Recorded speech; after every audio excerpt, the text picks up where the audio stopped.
Hello and good afternoon.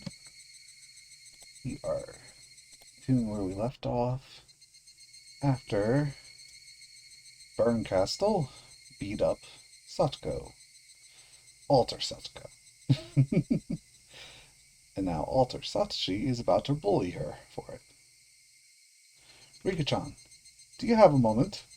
After school, as I was about to head home before the rain started up again, Satoshi called out to me.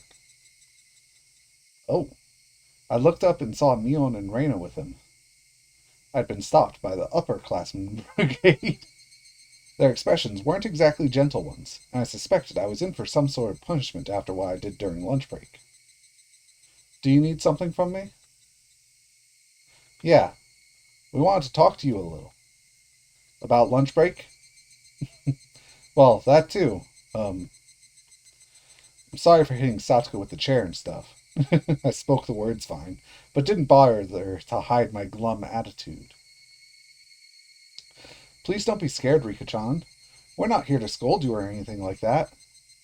Then why are you? Are you about to start a club? Well, I'll say it straight. We need to talk about how to get along with everyone from now on. Oh, nope. I just want you to understand something. Some of the responsibility for things ending up this way belongs to you, Rika-chan. Mion, you didn't have to say that. I think it's an upperclassman's duty to explain these things. Isn't it? We need to beat down this nail that's sticking out. Hmm. This conversation didn't look like it would be a fun one.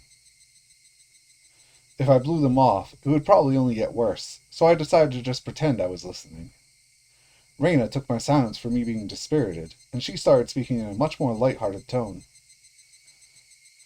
Rika-chan, don't you think it would be great if you could make friends with everyone and have lots of fun playing with them?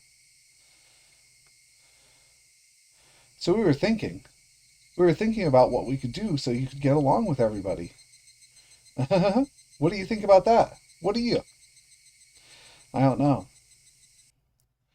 You may not know this, Rika-chan, but Mion, she collects a lot of games. Oh, and she is! Right. Well, it's an old hobby of mine. When I was little, I collected a ton of board games and card games for some reason. I haven't bothered with them at all recently, but I couldn't just get rid of them, so I have the whole lot piled up in storage. She has all these fun games, but she won't play them with anyone, so they're just collecting dust. What a waste, right? I want to play that British burglary game where the thief puts on sunglasses. I want to try the game where you connect tree branches like building blocks. But all the manuals are in English. That's Shion. Reading those manuals is the only thing she was good at. We could just ask her, but she goes to another school far away. Then we should all try to figure them out together. I'm sure that'll be fun. That's true. If we all play by the same rules, then even if we're wrong, it'll still be fair. Well, doesn't that sound fun? We were thinking about starting an after-school game club. A club. For games. Everyone in class can play. Hi, Tiki. You too. And while you're playing with everyone, I'm sure you'll eventually become part of their circle before you know it, Rika-chan. In other words, this is your upperclassmen being considerate and giving you the chance to fit in. Again, Mion, you don't have to say it like that. Cleaning. Yeah, it looked like it was a mess from that video. I felt a little sorry for you lately, but I actually think some of your current isolation is your own fault, Rika-chan. My own fault? Reina and Sachi fell silent after hearing that. I guess everyone in class shares Mion's opinion. My own fault? Of course. Though this was about me, I had no idea what they meant by that. They were talking about the Rika Furude before I came. To me, she was the same as a stranger. But to them, it must have seemed like my surprised tone was just me not understanding because I was young. They sighed a little. It was an unpleasant sigh, like they were telling me to look at myself. I wanted to be freed from this as soon as possible. Before everyone moved away, Rika-chan, you were kind of like a princess, weren't you? I was. A princess? Yep, a princess. Riki-chan, you were like a princess to that group of boys. You had them wrapped around your little finger.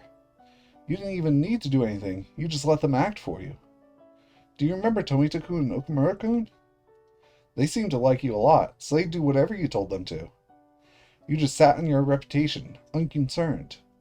And you do things like make the boys who liked you compete, so you could always get the best deal. Like a war profiteer. A lot of kids didn't think that was very fair. So when those boys all moved out at the same time, by coincidence, and only you were left behind, some of those kids thought you got what you deserved.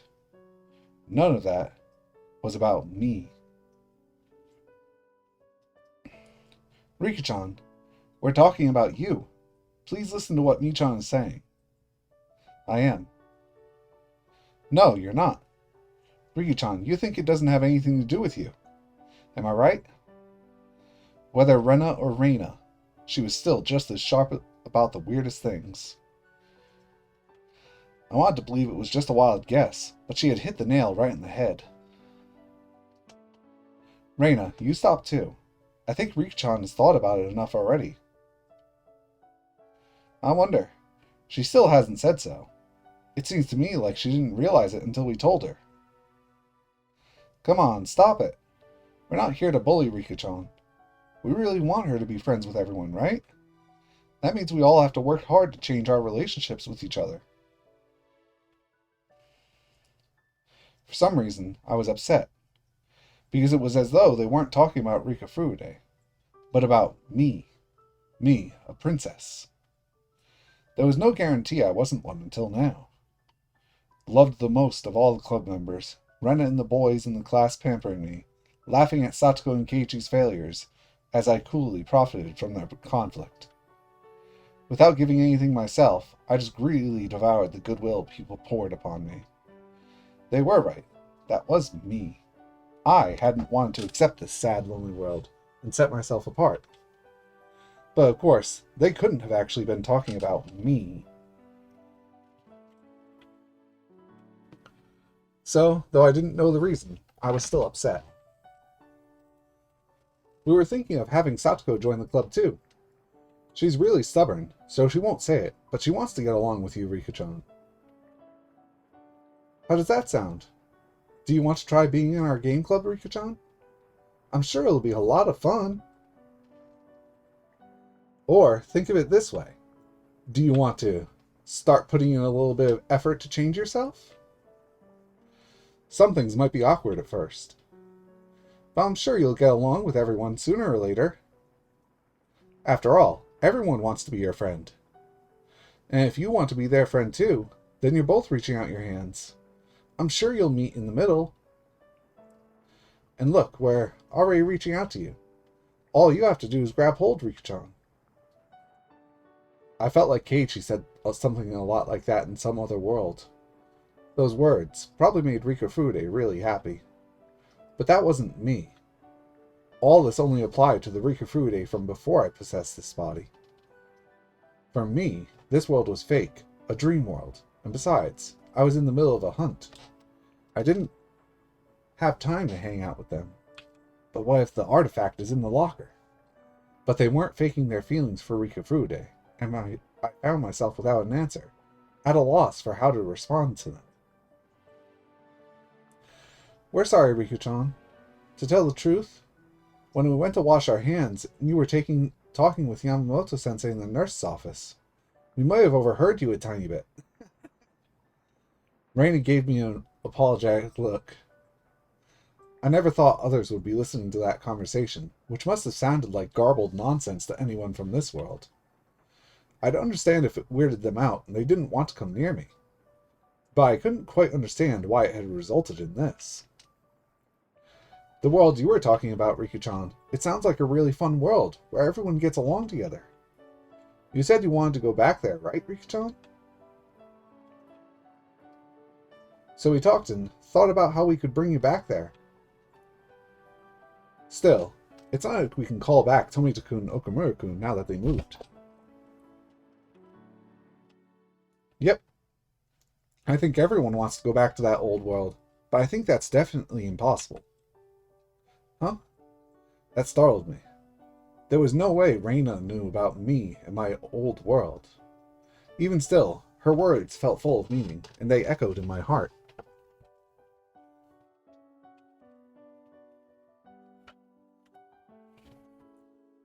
You can gather all the fragments of the cup together, but they're just fragments. Once it breaks, it can't go back to the way it was. But there's more than one cup. It's a shame the cup broke, but you can always look for another one. But if you look down at the broken cup forever, you'll never ever find it. Here's what we mean, Rika-chan. You can't get your good friends who moved away to come back here. So you just have to make new friends who are just as good as they were. I think a world like that would be really close to the one you came from, Rika-chan. It wouldn't be exactly the same, of course. But I think it's as close as you're going to get. And by doing that, you can make even stronger relationships than you had before. You know what they say, when it rains, the ground gets harder. Or something like that, anyway. What do you think, Rika-chan? Well, help out, so you can make new friends quickly.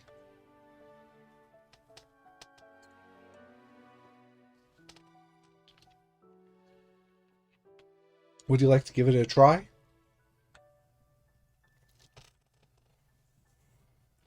Those gentle words would have been tear-worthy if they'd been said to this world's Rika Furude.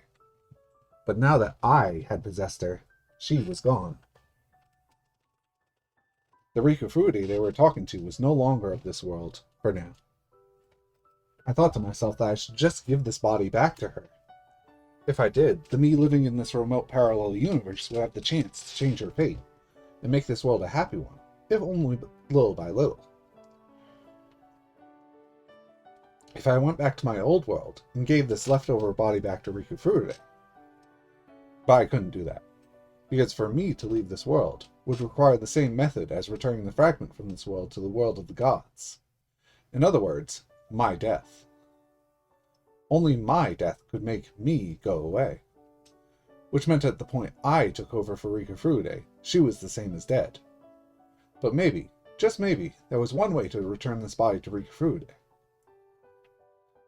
That would be for me to die a different way. I wasn't a parasite or anything. In difficult to understand terms, I was an individual personality aware of other universes. Or maybe I should call myself a memory aware of other universes. And that meant that if I could forget about the other worlds, that would represent the same thing as me dying. This world was the only world for Riku Furude, and she would live the best she could in it. If so, I would gradually forget, eventually losing my grasp on which world I had lived in, and try my hardest to live in the world I was in now.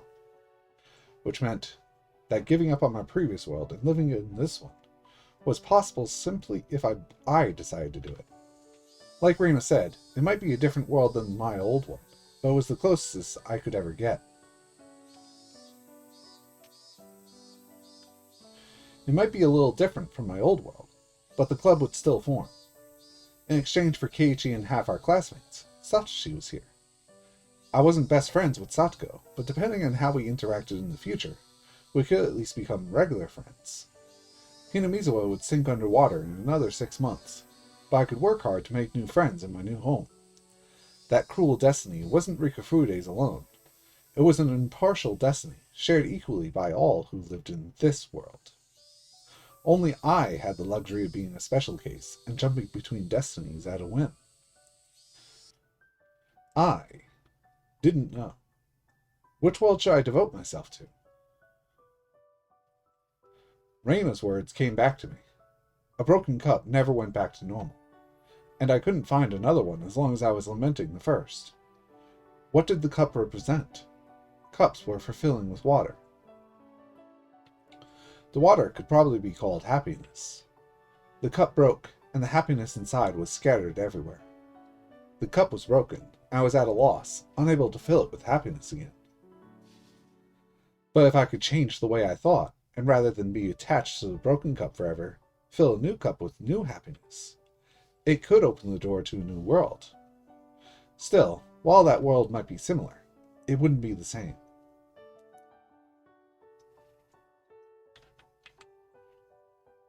My heart had weakened, and I had been discouraged. Wasn't this only so tempting because my search for the key to go back was so difficult? Before, didn't I swear I'd put in any effort I needed to return to my old world? If I broke that oath, Hanyu, gambling on my fate, would be left behind for all eternity, all alone, and I'd be the only one so selfishly happy. While I didn't have any responsibility to make Hanyu happy, she was my ally and partner who was stuck with me for 100 years, and my friend. So, even if I wanted to give in to temptation, I'd have to ask Hanyu. Which meant, right now, I had no right to answer their proposal. Really, thank you. I'm very happy. It's alright. We'll protect you. So let's make lots of good memories before we have to leave. No, well, could you give me time to prepare my feelings? What? What's with that girlish response all of a sudden? It's not like Sachi just asked you out on a date or anything. Michan, that wasn't necessary. I can understand how she feels, just a little. So we'll wait for you to prepare your feelings, Rika-chan. Thank you. If I do accept, and please, let this Rikafude be one of your friends. I bowed apologetically. Here and now, that was the most I could do.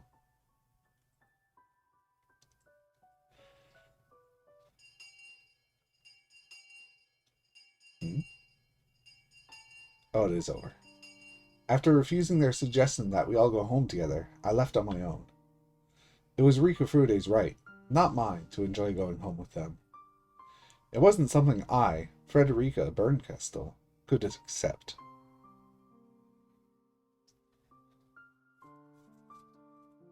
What was I, anyway? I wondered if another ball could fly into my head like before. That was how this world's Rikafude was possessed by me. So if I got hit again, would I vanish and the pure Rikafude who lives in this world return? No, you only came because you got hit by a car. If only I wasn't me, I wouldn't hesitate to take them up on their offer. This world truly was far sadder than the one I'd come from. Oh, it's not sadder at all, it's actually very happy. Sachi's still alive. Keiichi probably doesn't have any trauma. No one does. But this world had something all its own, and the opportunity to become a happy world in its own right. If I hadn't known about the other worlds, I wouldn't have been able to contain tears of joy at the mere premonition of happiness I might once again attain. Were these conflicting emotions those of this world's Rikafude, sleeping inside of me? Those emotions made me angry, and I blamed myself, asking why I'd put their offer on hold and went home all alone.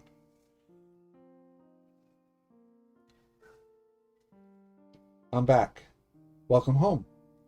My mother always immediately followed that up with a, "Do you have homework?" But not today. Rika, come into the kitchen. Oh. Her voice was vaguely cheerful and light. Why? I wondered what it was. Did she want to surprise me in a good way? But I couldn't remember today being special. A person's expectations sometimes come out in their voice. For the time being, it felt okay to go poke my head in. I set down my things and headed for the kitchen. When I entered, my mother had already started on dinner, despite it being so early. She was in a good mood. I wonder if something nice happened. Every year at this time, with the Watanagashi festival approaching, she usually got more and more impatient with all the preparations and setup. Knowing all that, my mother's good mood baffled and confused me. I asked if she needed something. When I did, she suggested something I'd never heard even once in these 100 years. "Wanna cook with me? Come over here and help me make dinner. We're having curry today. Let's make something wonderful and surprise your father with it." Uh-huh. I didn't like curry that much, but before these 100 years, meaning not me, but Rikafude, I think she may have liked it. I knew at least that my mother was trying to make her daughter happy and suggesting she and Rikafude, not I, make dinner together. I didn't like my mother that much. She was prone to hysterics, and I hated how she always sounded like she was hunting you down when she talked. When she treated me so nicely, my reason for disliking her felt irrational. Wondering why my mother had had a change of heart, I decided to go along with it so as to not hurt her feelings. Then you can peel the potatoes. Can you do it with a knife?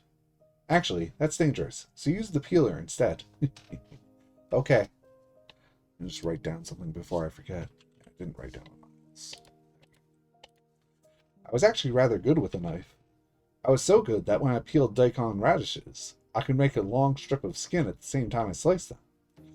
But there was no reason to damage my mother's pride by showing that her daughter could use knives better than her. I decided to make her look good for now.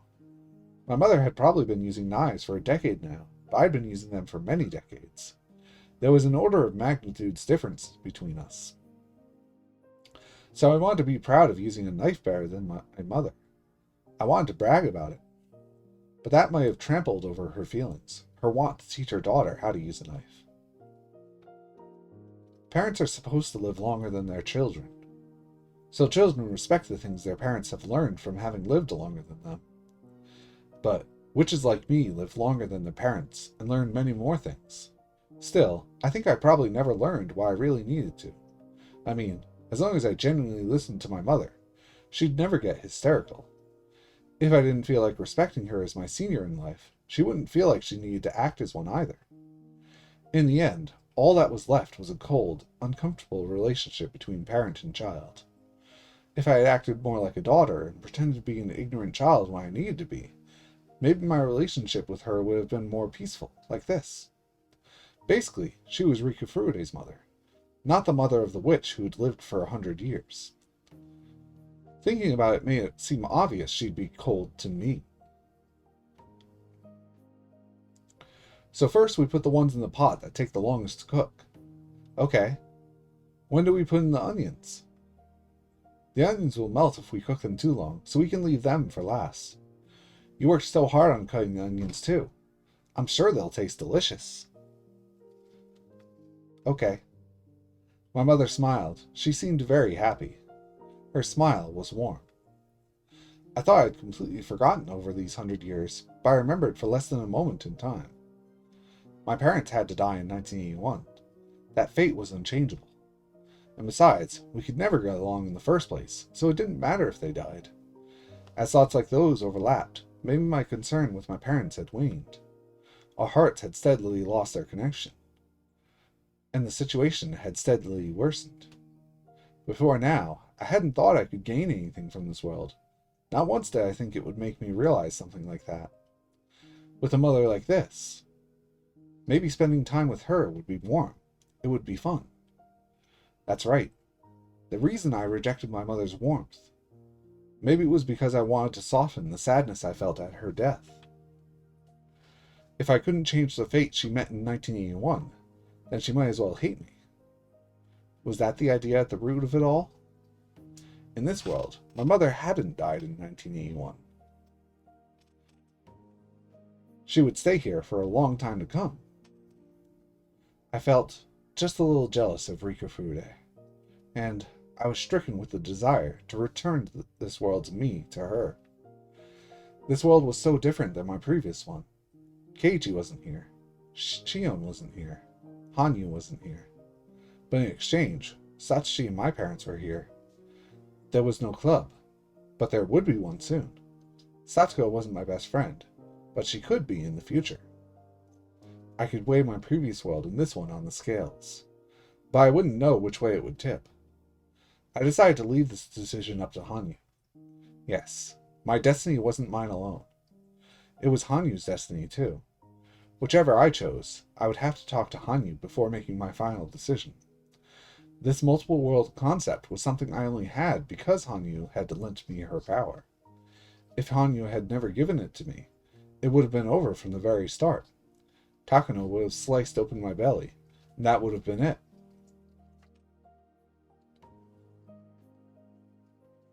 We put the lid on the curry, so now it just had to simmer. My father returned in the meantime, and really enjoyed seeing us making curry together. Then, at my mother's suggestion, he set the table. In any normal 1981, he really hated it when my mother told him to do anything. But he wasn't troubled at all at the prospect in this world. Rika, put the rice on everyone's plates, please. Can you do that? Yep, I can. Of course I can do that, idiot. It's something I had thought many times before. But this time, I didn't. I gotta remove the cat. He's about to start acting up.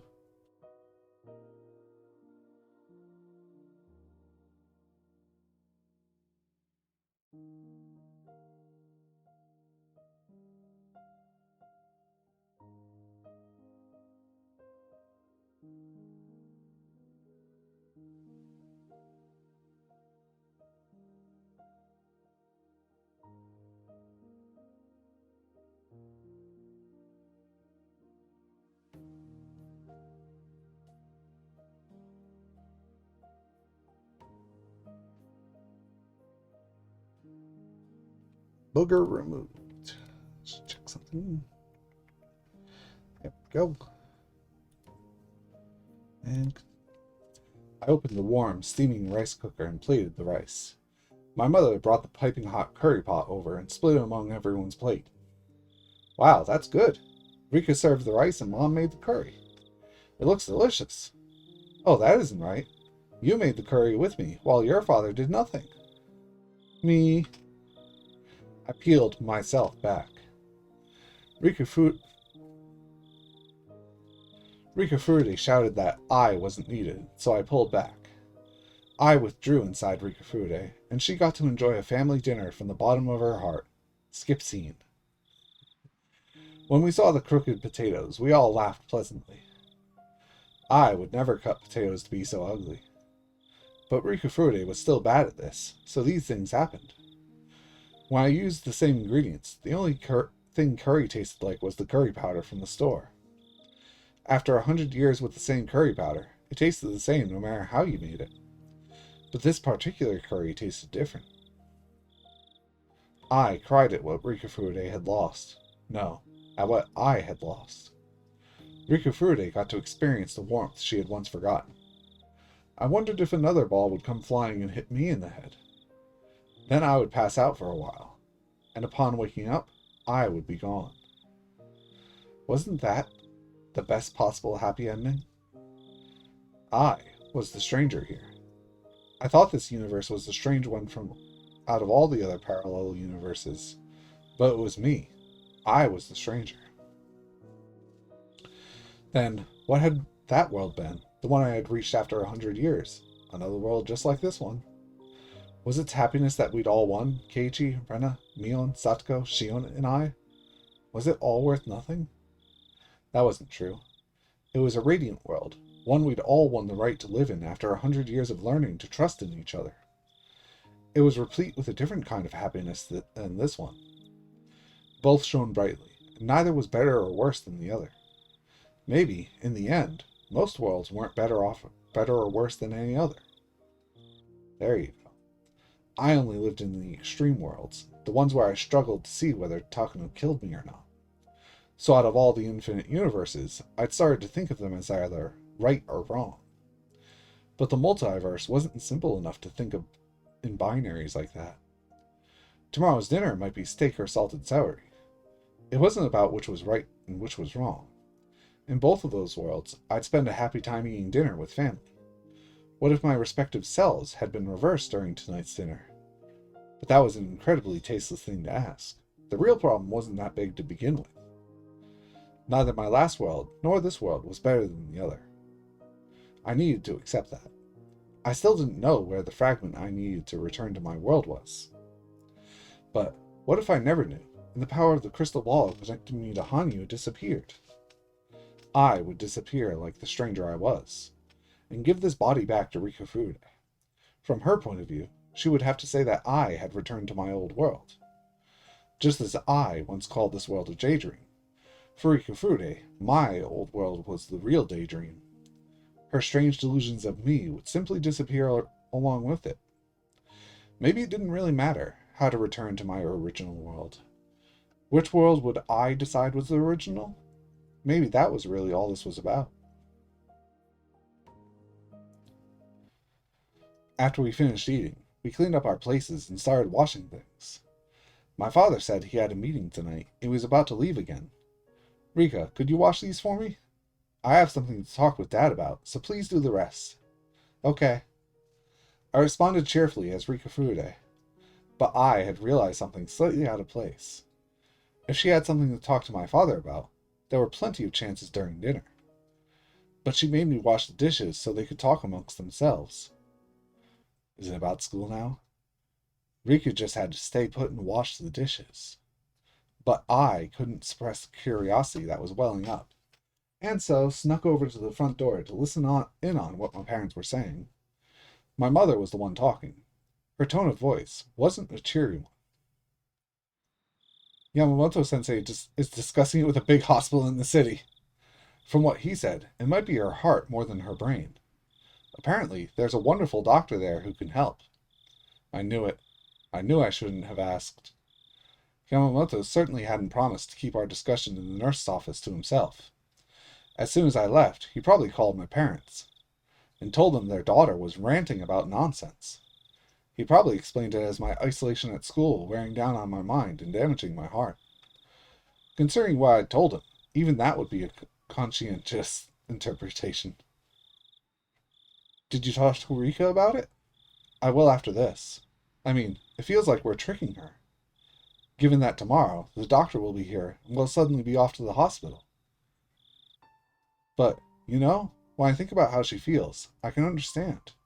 Her friends got up and moved away, leaving her all alone. I should have tried to understand her feelings. Rika's always been saying she didn't want to move. We didn't wait for her to deal with that, but we made her repress it. When is Yamamoto-sensei coming tomorrow? He said the evening, but he didn't give me an exact time. He said he'd prefer it if you were there too. I'll be in the assembly hall tomorrow, so when he gets here, give me a call. All right. Don't be discouraged. I understand why she's saying she wants to go back to her original world, but there's nothing we can do anymore. This was decided between the village and the national government. I at least want to give her some fun things to look back on when she remembers living in Hinamisawa. You're right. It's time, so I'll get going. I'll leave. Rika to you. All right. Come back safely. I snuck back into the kitchen the same as I'd come, but I think the floorboards must have creaked. When my mother returned to the kitchen, she still didn't sound particularly cheerful. Were you listening, Rika? Yamamoto-sensei called us today.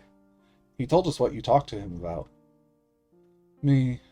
Yamamoto's really mean for talking about it without asking me. Rika, I'm sorry. You wanted to live in this village forever, didn't you? We never thought about your feelings, and I think we said a lot of pretty harsh things to you. It's okay. It doesn't really bother me. My mother's apology was meant to be heard by the Rika Furude living in this world. It wasn't for me to accept, so I denied it. But my mother kept apologizing anyway. I was going to deny it again, but I stopped. It wasn't my turn. I should pull back. And then I thought I felt myself begin to fade out. As it did, I felt my eyes grow warm. The rest was, for me, a misty, hazy world. I cried as I buried my face in my mother's chest, and my mother cried as well as she hugged me.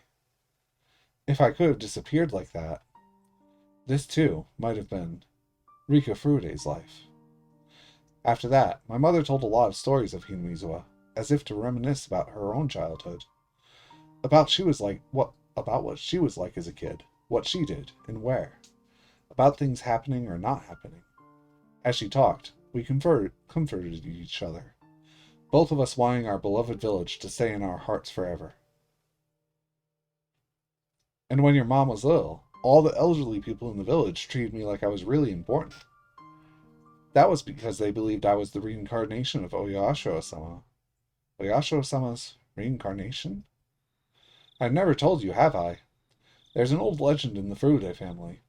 If there are 8 first children in a row who are girls, that 8th girl is said to be the reincarnation of Oyasho-sama. That girl happened to be me.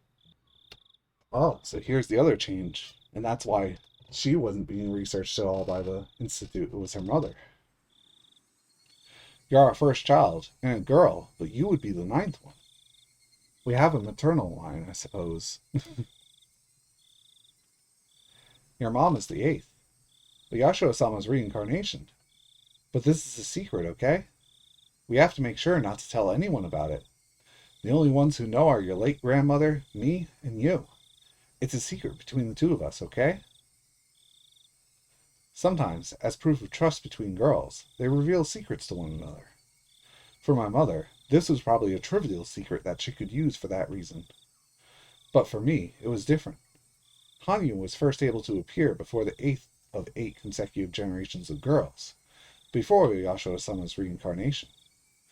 But in this world, Rika Furude wasn't the eighth. She wasn't Oyasho-sama's reincarnation, so, in this world, Hanyu couldn't appear before Rika Furude. And that was when, with my face buried in my mother's chest, I felt a warmth. No, a literal heat. Does she have a fever? No.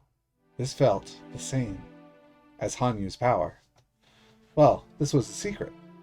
With my grandmother dead, there was only one who knew my mother was Oyasho-sama's reincarnation. The woman herself.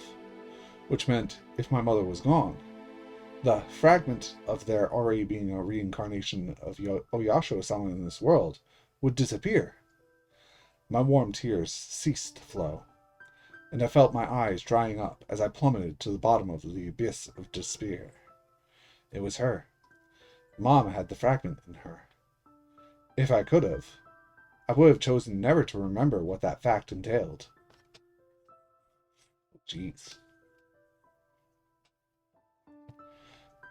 So now the question becomes, does she kill her mother before she gets hospitalized or not?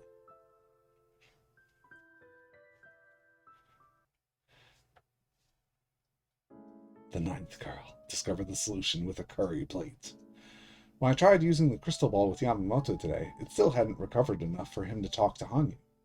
Only half a day had passed, but maybe if I went to the storehouse, I'd get through.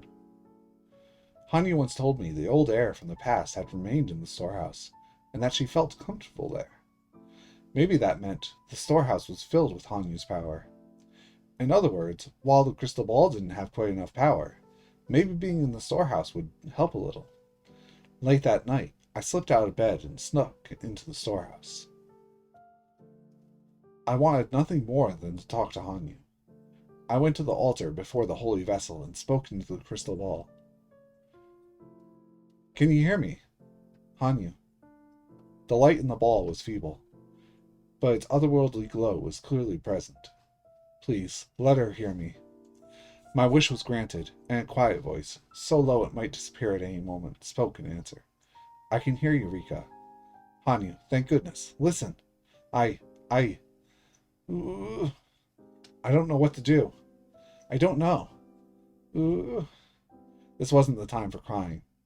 I needed to tell her everything I discovered, and ask Hanyu's opinion. I quashed my frantic emotions, and told her the fragment was in my mother.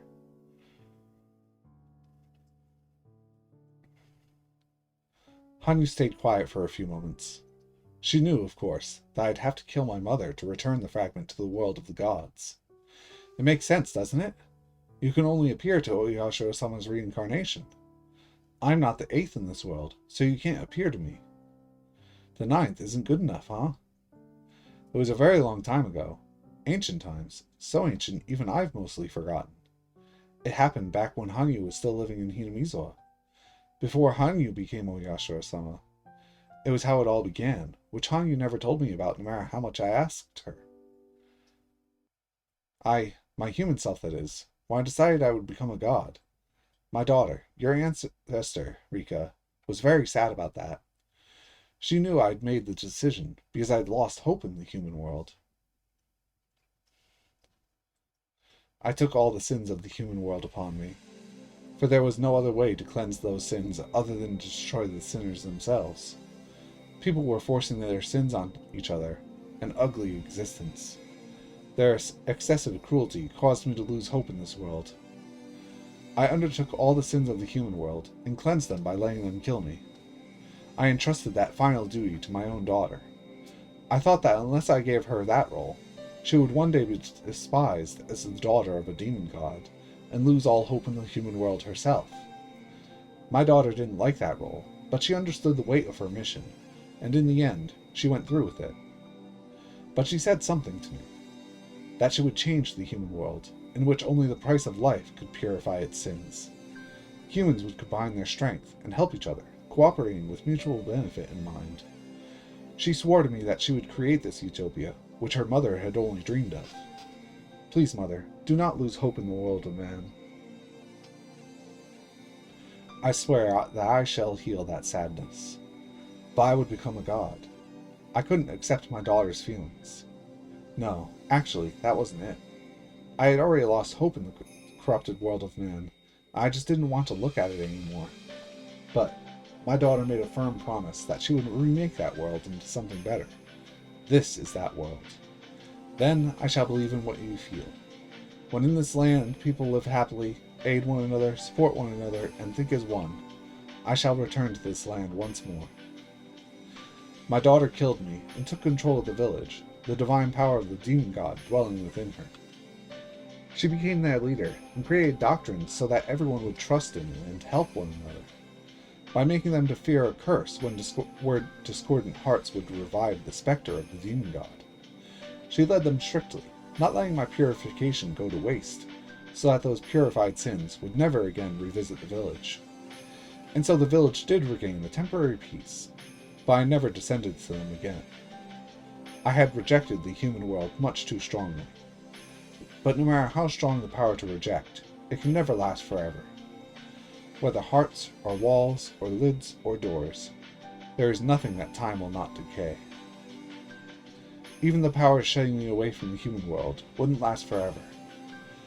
My daughter would learn the limits of that power through a revelation from a higher god than me. It was said that when 8 generations of Furude bore a girl as their first child, I would come again. The miracle of 8 consecutive firstborn girls would be the key that broke my power of rejection. My daughter left that legend to the Furude family, and it passed down to her descendants, so that this world would continue becoming my ideal. So, Rika, when you were born as the 8th girl in a row, I was connected to the human world again. Long ago, I may have hated and shunned the human world, but a millennium without contact was more than enough time to heal my sadness.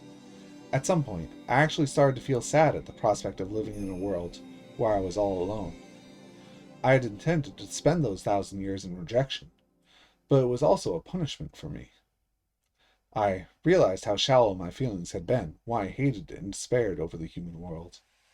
And before I realized it, the Furude family started giving birth to consecutive girls. When your mother was pregnant, I wished so much for it to be a girl. I'm sure. I mean, the first face I remember seeing wasn't my mother's, it was yours. Maybe abandoning the human world for 1,000 years was my punishment. Humans can only live in the human world, and they must live earnestly in the world they are born into. For someone who made light of that and tried to abandon the world so easily, maybe an exile of 1,000 years is a fitting punishment. Hanyu's words were heavy. Maybe, having been carefree in our walk between countless worlds, even comparing our own lives to dice rolls, we had been sinful. I lived with you, my friend and daughter of 1,000 years ago.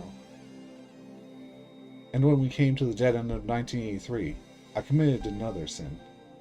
I used my power to change your fate. Are you saying that in the very first world, you should have accepted the fate of Takano cutting me open and killing me? It may sound cruel to you, Rika, but that is how I feel right now. I made light of the world I lived in, and I made light of the world you lived in too.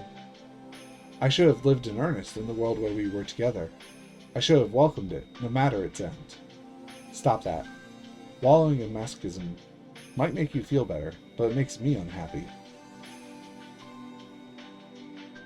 I said I didn't want to surrender to that fate, and that I'd fight on forever to achieve a much more wonderful life, and made this 100-year journey with you. We're at the end. It's absurd to come out with that now. You're just being sentimental. Aren't you just making light of this world too, which you and I built together over 100 years? Don't you think that's selfish? It is man's sin to save a dying animal, then bask in rapture.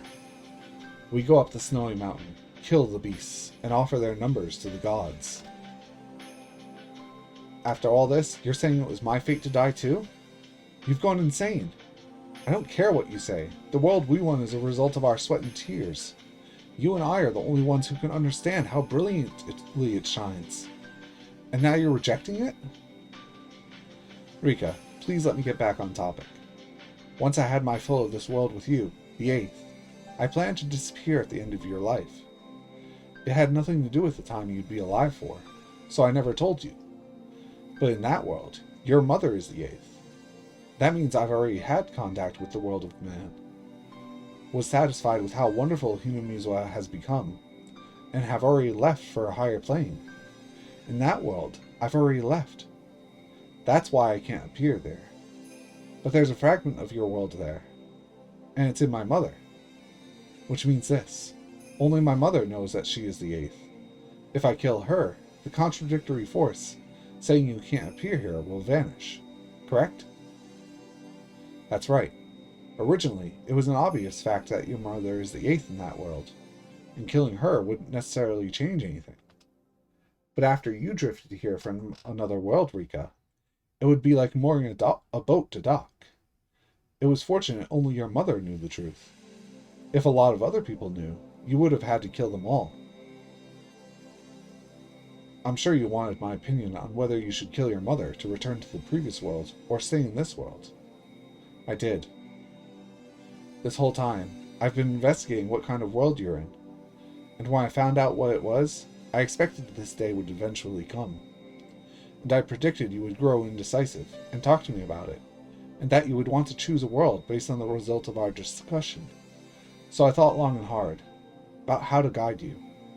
Unlike the world of gods, the words in the world of man are narrow. No matter what words I choose, they will carry bias within them. I thought very hard about what words to say, so that you would truly choose for yourself. And I still am. After all, you've left the answer in my hands. If I suggested you should choose this world, you would choose it. You would shift the responsibility of paying the price to me. That would be cowardly, and there is no worth in a life resulting from such a decision.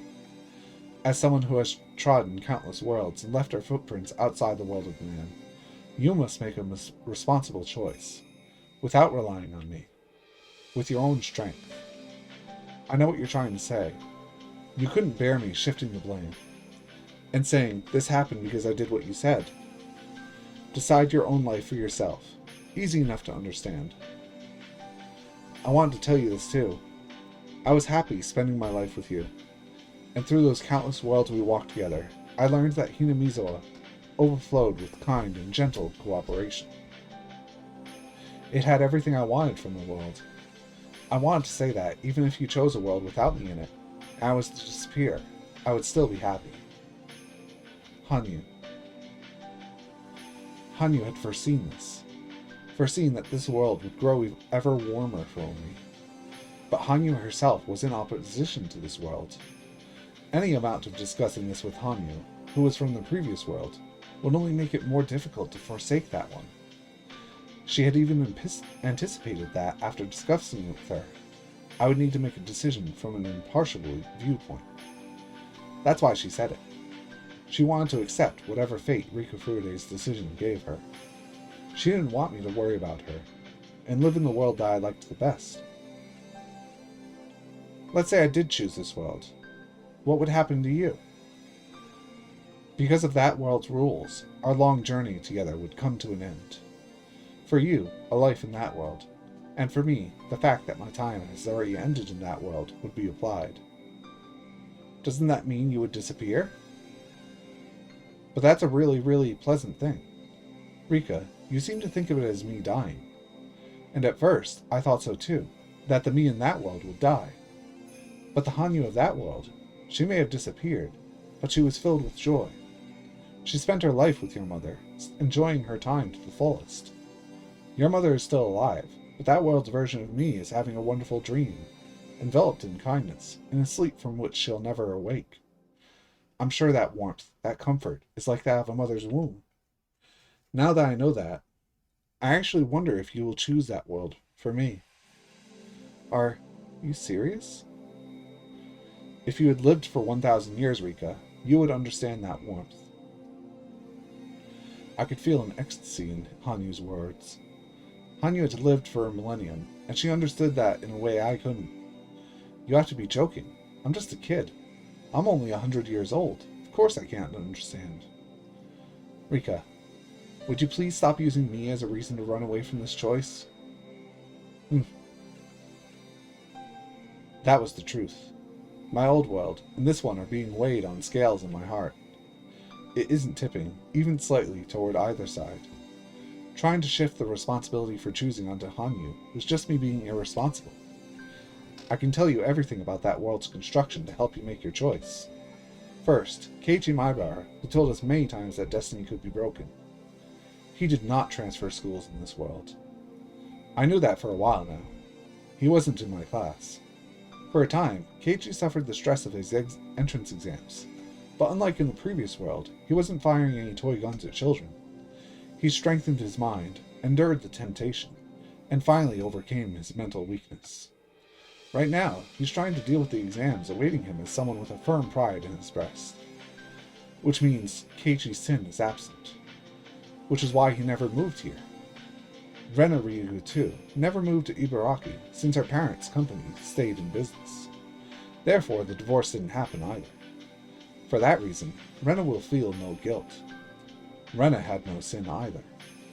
On the day of the ceremony where the elder sister had her back tattooed, Mion Sonozaki and Shion Sonozaki didn't switch places.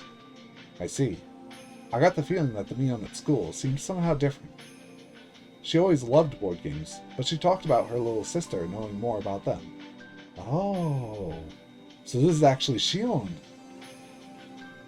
Mion didn't push her role as the successor onto her younger sister, and now spends her days trying to be the head of her family. Shion, too, attends a distant school so she can support the family without getting in the way, and she's working her hardest as we speak. The sisters both felt guilty at switching on the day of the tattoo ceremony. If that didn't happen, then Mion and Shion had no sin. I don't think I need to go on, but Satoko Hojo doesn't carry the sin of patricide. Satoko grew closer with her stepfather, and they rebuilt their relationship. Because of that, she wasn't possessed by that terrible illness. The Hojo family didn't oppose the village, and they weren't even ostracized. Satoko has no sin. Well, for Satoko and her family, this would be their ideal world. For Satoko and her family? Wait, no. Isn't this the ideal world for everybody except, no, even you? Keiichi came to Hinamizawa because he had committed a sin, but in this world he didn't, and was right now living his very best. Rena avoided her sad fate too, and never sinned. She called herself by her given name, Reina, and was living happily. Mion and Shion were leading happy lives too. Without the tattoo incident, they were friendly sisters, the way they had been born. They were forced to live apart due to family matters, but that wouldn't be enough to tear them apart. For Satoko, this world was exactly the world of her dreams. Surrounded by the warmth of her family and big brother, she was leading a bright and healthy life. This is the world that I, as her friend, should be wishing for the most. For Sachi, well, this was the only world in which he still existed. In all the worlds I'd been to, this was the only one where he was alive. Well, he's alive in all the others, he's just in a coma. He couldn't exist anywhere but here. And Rika Furude. For Rika, this world was, it's okay. Maybe I had 0 friends. Compared to my old world, that was very sad. But I could change that now, through time and effort. Maybe I was sad Keiichi wasn't here. But Keiichi was living a resolute life in the place he originally lived. Instead, I had Satsushi. He wasn't the same as Keiichi, but he was very kind and considerate. Even the club I was disappointed didn't exist could start the very next day, if I wanted it to. With the Hojo siblings, Mion, Rena, and me. And maybe my other classmates too? What would the club be like with so many people? I didn't think I'd be able to compare it to the fun we had with Keiichi and the rest. I knew I wouldn't be able to place one over the other. My parents were in this world. and I had already learned how to interact with them as Rika Furude, who had regained the love of her family. My parents weren't in the previous world, but I had lively roommates that wouldn't leave me feeling lonely, Satsuko and Hanyu. If I chose this world, I'd have to say goodbye to Hanyu, the friend I'd spent 100 years with. Friend? No. If what Hanyu said was true, then she was my ancestor and a mother to me, which meant she was on the same exact level as my father and mother. She was my family. My parents and Hanyu were both very important to me. I couldn't possibly weigh them against each other. That world is the ideal world, born of someone's dream. Nobody related to you as sinned. It's a very, very pure, clear, and beautiful world. I've already left that world, and Rika's life hasn't been corrupted. So I have no sin either. And you, Rika, you haven't corrupted your own life, so neither do you. Even Takano has no sin. Not a single person does. A perfectly white, blank world. That's right. And you can choose that now, Rika. Maybe this world is a valuable opportunity given to you at the end of your century-long journey by the god of fate, who even I've never met. They could have been a little more compassionate about it, which is why that god gave you the chance to go back to your old world too. By committing the gravest sin of matricide, you can choose to release yourself from the sinless paradise. Hanyu, you said your daughter killed you. What do you think of me repeating the act? If I were your mother, I would probably say this. If it made you happy, I would not spare my own life. It might be too early for you to understand, Rika. But it's a feeling only someone who has given birth to a child and become a mother could know. I was once a mother, so I understand. If you said going back to your old world would make you happy, your mother would gladly offer you her life. She couldn't. She's the one person who would never say that. She'd just scream, "Are you crazy?" and go into hysterics. But now I remembered my mother's smile when we made curry together. Would it be so strange if such fearsome words came from her mouth? I don't regret my daughter killing me. Thanks to that, the sin she might have inherited was cleansed. If I had spared my own life, my daughter might have been persecuted, same as me. But have you ever thought about what the daughter who killed you felt? It's easier to die, isn't it? You can wallow in devotion and virtue as you die peacefully. But the killer has to bear that cross forever. Didn't you say so before? Your daughter vowed to create a Hinamizawa where everyone wanted to help each other. All for your sake. And your daughters, over 1,000 years, went along with your sin. Maybe you shouldn't have died. I don't know what the sin you were bearing was, but you should have lived and fought. Fought so that your descendants wouldn't have to bear the sin. But you surrendered, and for 1,000 years, your descendants have been bearing your cross. Right? Hanyu was silent. That, without a doubt, was Hanyu's sin. It was easy to die for her daughter's sake, but her daughter's guilt would never heal. But when Hanyu answered, she remained undaunted. Then let me ask you, Rika, you who say I should have lived and fought. What will you do now, in that world? Do you wish to live in that world, accepting the reality you are in, and always fighting the oddities different from your old world? Will you abandon that world that you gained after 100 years, stained in grime and sweat, yet still beautiful? She was right. Maybe this world was beautiful. But that didn't mean the way my old world shone wasn't beautiful too. Why wouldn't it be? We'd won that fate after such a long journey. And even now, you call that world, which you gained at the end of a century, your original world. So however pleasant this world may be, shouldn't you throw it all away, fight away the desire to stay in this world, and return to your original one?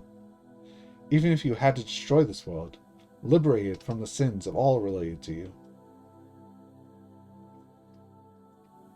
Yeah, my daughter, who tells me to fight. You too should fight. To fight is to not to defeat and overcome the obstacles before you. In the end, that is no more than a simple detour on the straight path before you. To truly fight is to make your own choices. At every choice in life, at every crossroads, People hesitate, having one choice brightly illuminated and then selecting it. Such a predetermined choice is not a fight.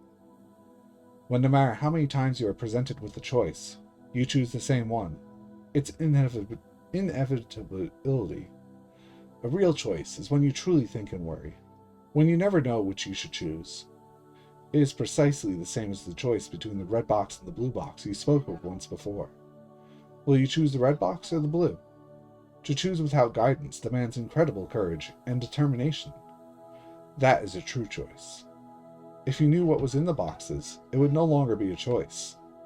It is because you do not know what is inside that you can be satisfied with what is in the box you choose.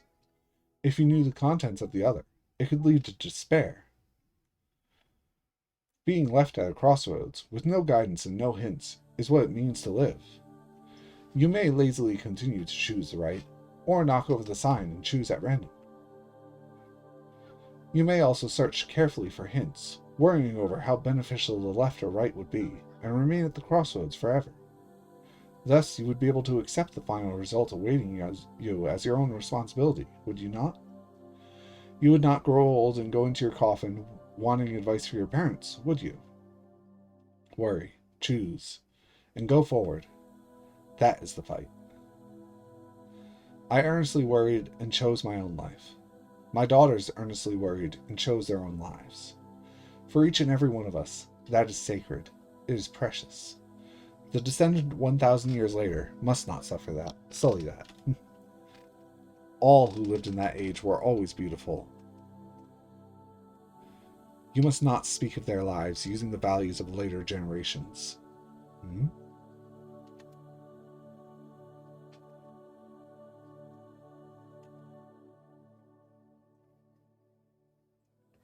Lastly, I'll tell you something very important. The Kama no Mikoto no Ri's power that connects us will soon be lost forever. I will never again be able to interfere with that world.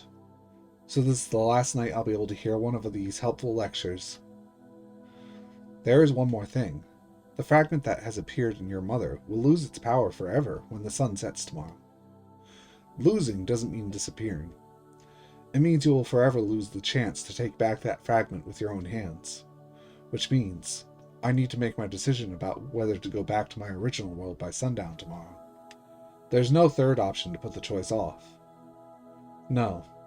You may also choose to flee the decision, purposely ignore the last moment you have to choose, and passively stay in that world. If you did, would you live that life differently than one you chose proactively? Whether or not I chose proactively was also whether or not I would accept this world. If I continued to live here without accepting it, I would drag along all the distress that I currently held forever. Compared to that, maybe it would be a lot better just to choose one or the other. But even that wasn't easy. Hanyu had said that very distress itself was the battle.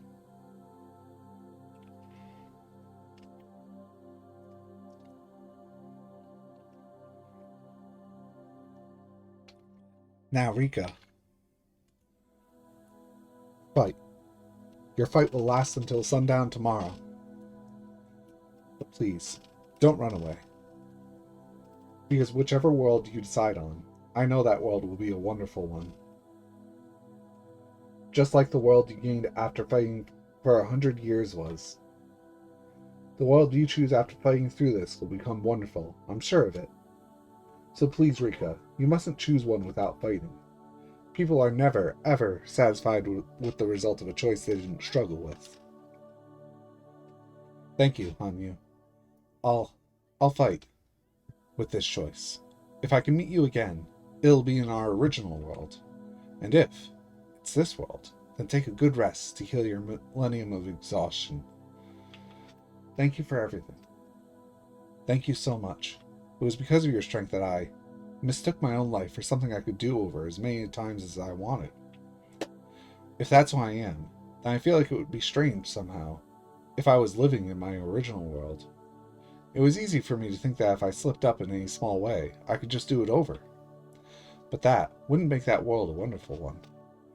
In that sense, I understand just a little your sin of using your power on me when you shouldn't have. But that sin belongs to me too, for walking through such an easy life. As we traveled all those worlds, I called it re-rolling the dice, treating my own life without respect. I think that this world taught me the weight of that decision. So at the end, being able to choose a wonderful world either way means I really am lucky, right? I have no doubt that I am the most fortunate person in all these worlds. Thank you, Hanyu. Thank you for giving me your kind words until the very end, when I was just stupid and conceited. I'll worry over this with everything I have. I'll worry and worry and worry and grasp a really, really wonderful world. So thank you, Hanyu. Hanyu, please, answer me. Mm-hmm. The crystal ball was now quiet and cold in my hands, and gave off only a dull reflection of the flashlight that illuminated me. I shed all the tears I could. I thought if I didn't, I would hesitate when it came time to choose. So I cried out everything I had, and I thanked her for our 100-year relationship. Because depending on my choice, I might never get to say those words again. Then I replaced the crystal ball on the altar, where it was now just a marble, slipped out of the storehouse, and crawled back into bed. There was no way I was going to sleep. At least, that was what I thought, until I wrapped myself in linens, felt the cool wind on my bare feet, and drifted off to sleep without realizing it. Rikufurude was going to sleep. I was going to sleep. Good night, everyone. Good night. Me. Don't tell me it's like just ending there. And the sun rose again on another wonderful day for Rikufurude. She took her first step, her first small effort, to become friends with her classmates again. And at home, she was wrapped in her parents' love, and, the sun brightening her wonderful day, fell behind the mountains, and disappeared.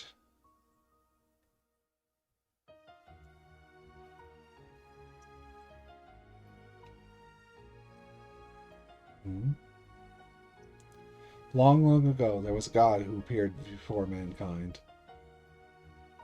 Bread rained down from the heavens. Some lamented it was not meat. Meat rained down from the heavens. Some lamented that they preferred bread. God descended from the heavens. Until I know what will make all happy, water shall rain down. Water rained down from the heavens. All lamented that their clothes grew wet. Fire rained down. All lamented that their homes burned down. Until I know what will make people happy, nothing shall rain down. Nothing rained down. Some lamented that God had abandoned them. Many rained down, and lamented God would not make a choice. Huge rocks rained down from the heavens. At last, there were none who lamented. Water rained down from the heavens. A passing traveler was grateful. God, thank you for the unexpected weather. With this, my journey will never be dull. God said nothing and watched him leave, all for the best. Gods and dice should both be silent.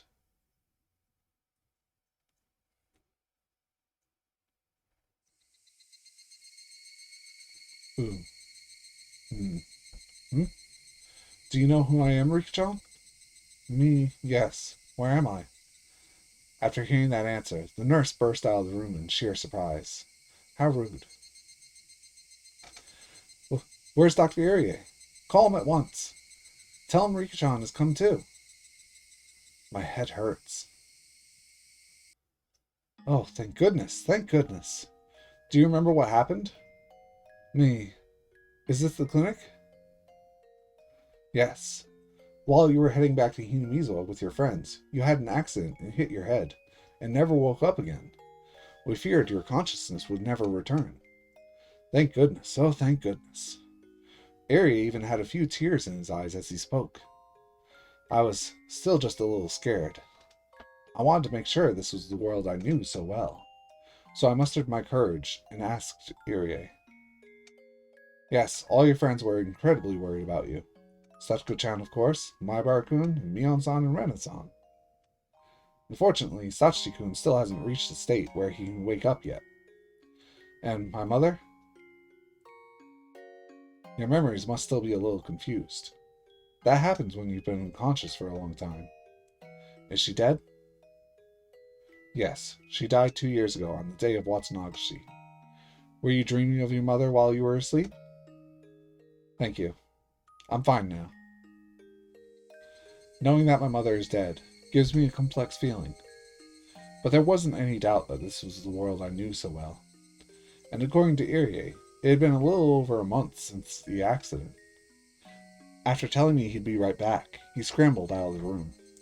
Left in my hospital room, filled with the voices of cicadas, I could do nothing but wander through my vague memories for a time.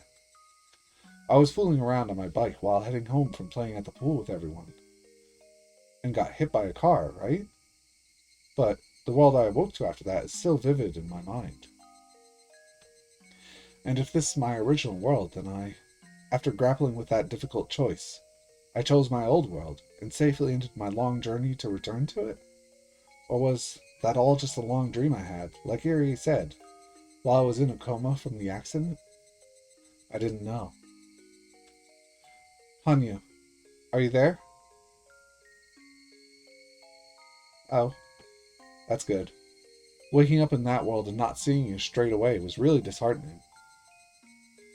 Has something like that ever happened? I've always been the first one you saw whenever you woke up, Rika. Hanyu speaks to me while wearing an affectionate expression. But her saying that at length just makes me remember the world of just a few moments ago. Because for the first time, Hanyu wasn't there when I woke up. Hanyu, that world, was it a dream? Or was it real? I don't really understand what you're saying, Rika. Did something happen? Are you serious? Rika, I don't understand what you're talking about. Was Hanyu playing dumb, or was she telling the truth? I couldn't tell. Then, what was that world I was just in? A dream? A dream. Hanyu answered immediately, and hearing that convinced me. That sinless world was no dream. Then, I killed her. With my own hands? My mother had the fragment. I shouldn't have been able to return to my original world without killing her. If I was here, that means I killed her. And then, after I killed her, I had to kill myself, like usual, to send myself to the world of the gods. And, conveniently, when I die, it goes back through my memories right before the event and tears them apart. So, it was only natural that my memories of personally killing my mother didn't remain. Trembling, I looked at the palms of my hands. They were pure white, pale, and bloodless. No, that was just it. That alone made me remember the feeling spread across my hands. That warm, sticky, slimy sensation. Ah! Ah! My fragment welled up inside me. Something inside me was desperately holding back the memories of that alien world. Crying out for some reason, desperately holding them back. Because if they spilled out, they would surely swallow me whole. Rika, you need to calm down. Hanyu put her hand to my forehead. I felt as though something was grabbing my lungs in a fist. A sense of suffocation, like something was squeezing the breath out of me. But it was squeezing those feelings about to swallow me up too, and they couldn't come up any further. In exchange for the choking sensation, I gulped down the rising emotions, beginning to steadily regain my composure. Hanyu realized it and took her hand away. Yeah. Yeah. Ooh. Ah. Have you calmed down? You were asleep for a long time, so you must be confused. You should do as Irie says for a while. Take your medicine and get some bed rest. Hanyu, wait, tell me. Was that world? Look, everyone's arrived. I'll only be in the way, so I'll disappear for a while. Hanyu! I started to hear many footsteps running down the hallway. Hanyu whirled around, as though pivoting on her heel, and vanished. In exchange, the hospital door clattered violently open, and my beloved friends appeared. Rika! Rika! Satsuko. Hey, Satsuko, Rika-chan just woke up. You shouldn't be hugging her. It's okay, Keiichi-kun. Thank goodness, thank goodness. Clinging to me, Satsuko fell to her knees on the spot and started bawling without hesitation. Welcome back, Rika-chan. We had faith you'd come back to us. Yeah, because when we all believe in one thing, a miracle is sure to happen. That's how we beat Takano-san in that crazy battle, right? Because we all believed in the miracle. Everyone believed that you'd come back for sure, Rika-chan. We came to visit every day. We knew for sure you'd wake up, so we came every day. Oh, thank goodness. I was gonna mention that. She always talked about their sins. But she didn't talk about the fact that she'd be dead in this world if she chose to stay in the other one. So all of her friends would be further and further depressed. Meanwhile, only her family, well, basically only her family would be depressed over her killing her mother and herself.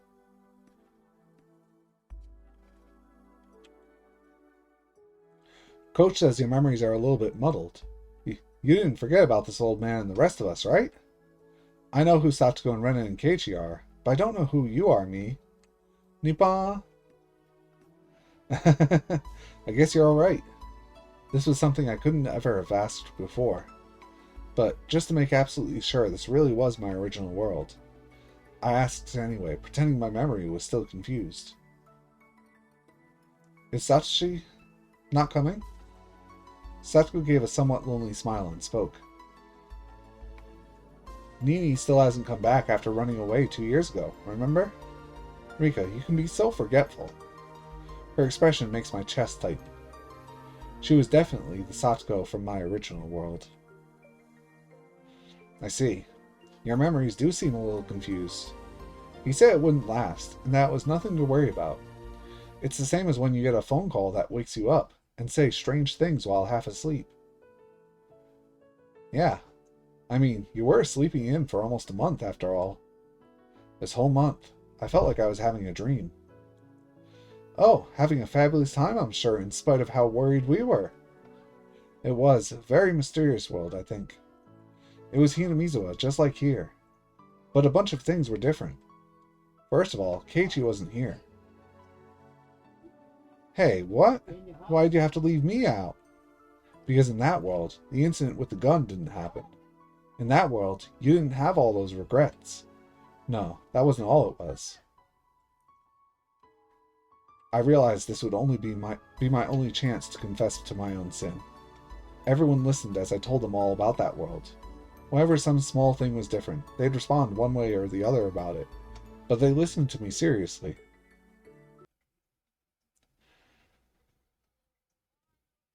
So the reason I'm here is because I weighed that world and this one, and chose this world, I think. You probably saw the other side of the river Styx, like a near-death experience. If you had chosen that world, you probably wouldn't have come back here, exactly. Yes, if I chose that one, I don't think I would have returned.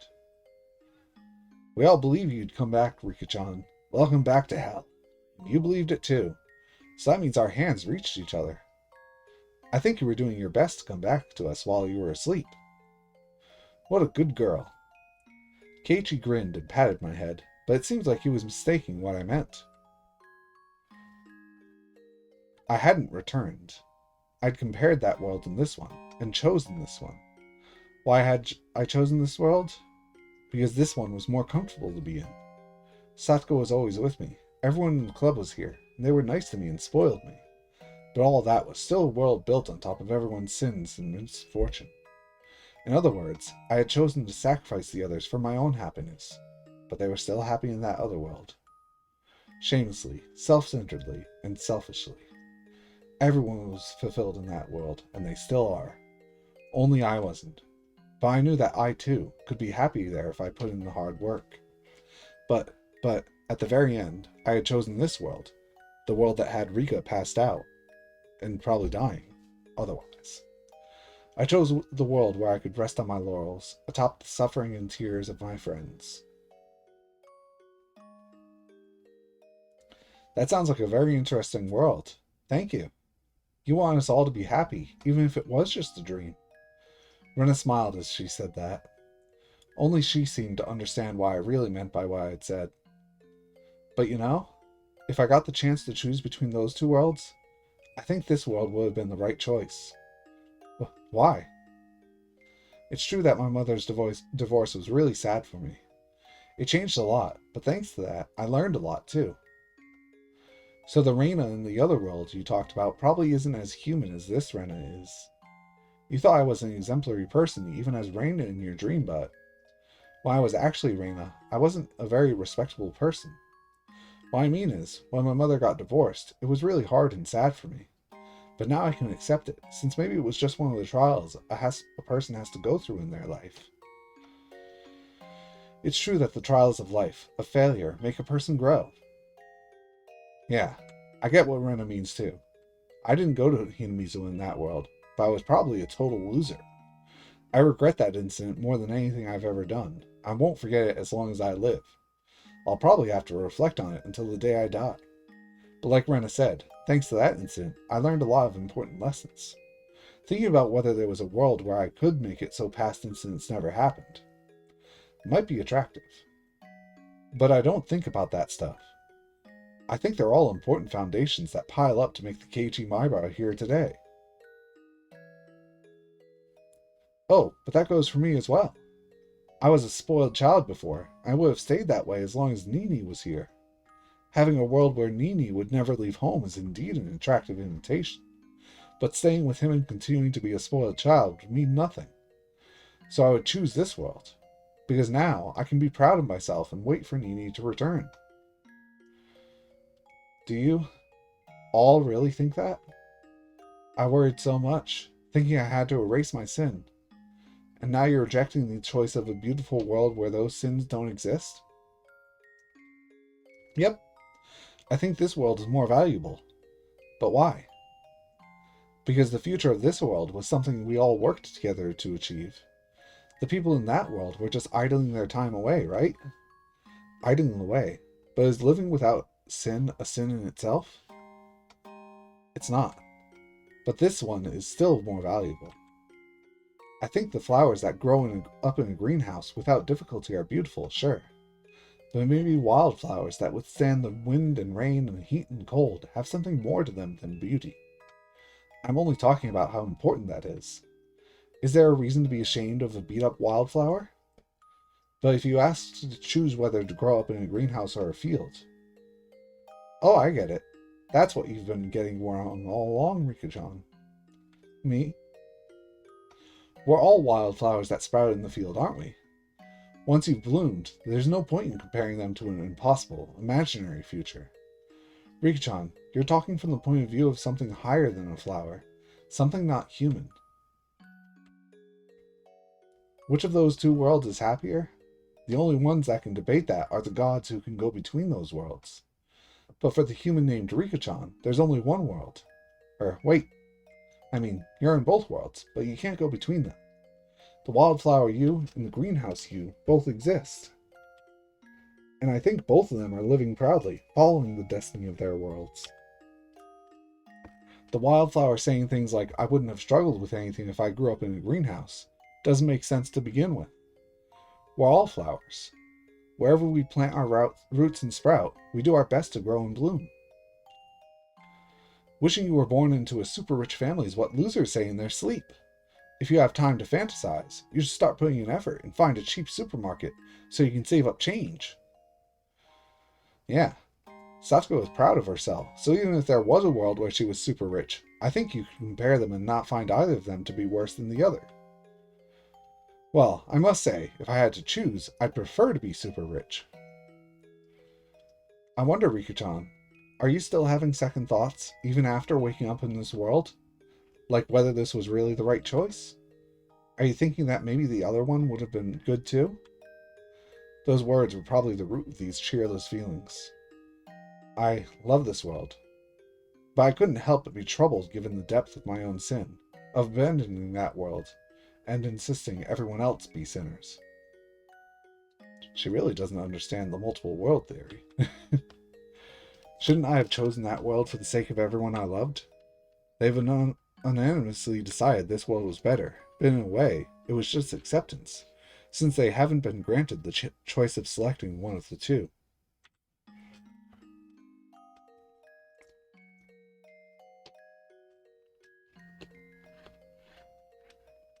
That was why everyone thought positively and went with this world. It's like the world you're in is the one that exists to you, but that means everyone in the other world is still there, and it's their world. Just because she chose this one doesn't mean that world ceased to exist. That's the extreme main character syndrome. If they could have actually chosen, they'd all be conflicted too. It must be hard, so that's why sadness deep down won't heal Rika-chan. And yet, only Rena seemed to have figured everything out. I know. I'll explain it to you like a game, so that you can understand too, Rika-chan. Michan, you brought candy with you today, right? Huh? Sure, why? What was she going to do? Then Rena grabbed it with both her hands and stuck them out toward me. Here, Rika-chan, it's a present. I wonder which of these hands is better. Which is? Me. You won't make me play a punishment game if I guess wrong, will you? Oh, there's nothing like that. Don't worry, just choose. Even considering how we usually did club games, there really were no hints at all. I looked at the size of Rena's fists, but I couldn't begin to guess which had the candy in it. Oh, whatever. Time to test my luck. Then, I choose this fist. This one? Here. Rena opened her fist and revealed the candy. I must have made the right choice. Congratulations. Here, say Is it good? It was the standard but nostalgic taste of strawberry milk. As it shrunk as I rolled it around in my mouth and sucked on it, I couldn't help but give a smile. It's good. Nipa.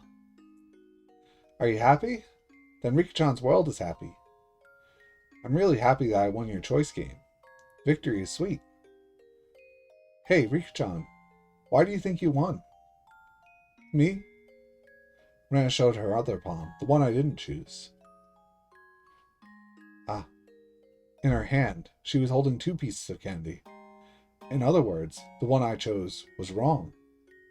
At that moment, and this was really obvious, but I immediately realized how merry I had been feeling. That feeling right now is close to how you're feeling about this, isn't it? As soon as you compare different worlds, you're already overstepping your bounds as a person. It's God's job to worry over which is better, not ours. We only ever have one world given to us, and we're made so that we can find happiness in it. In your dream, Rika-chan, you were a god who could go between 2 worlds, which made you feel like that. But you can't worry about what was in my other hand. I was a witch who had lived 100 years in countless worlds. That was exactly why I'd always believed I was special, someone who had overcome millions of choices to gain happiness. That I was able to gain happiness, that I was sure to. But I had it completely backwards. I wasn't any better than anyone else. When it came to finding happiness, I was the worst of them all. Then I remembered how Hanyu had so curtly and quickly told me the other world was a dream. It wasn't a dream. But, now that I had chosen, this was reality, and that really was nothing more than a dream. When a cat is in a box, you can imagine 2 futures. One where it's alive and one where it's dead. But when you open it, there's only one future. The other future at that moment becomes no more than a dream. The one who opens it accepts the future inside, and lives.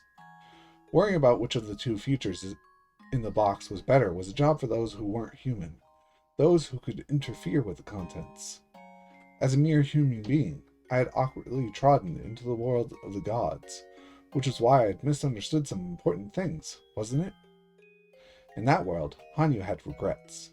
She regretted having used the power of the gods to interfere with my life, and now I finally understood why. She was quite clear about it. She clearly said that people had to live the best they could in their world. I had to stop being this witch. Yes. I knew now that I was not the witch named Bernkastel, but Rika Furude. My copy had lived for 100 years, bending fate to her whim, and maybe she still exists in some higher dimension than this human world. But that was no longer who I was. I was Rika Furude. In this world, I would live, and in this world, I would seize happiness. I mustn't use that power ever again. Which meant I had to make sure not to treat my own life without respect from now on, which meant Guess I should be more careful about traffic accidents. Huh? You're right. Oh, you're right. Never mess around while riding your bike again. Yes, you're absolutely right. Children who don't know something that obvious have no right to pretend to be witches. Doesn't make a lick of sense. Alright, everyone, let's leave things at that for today.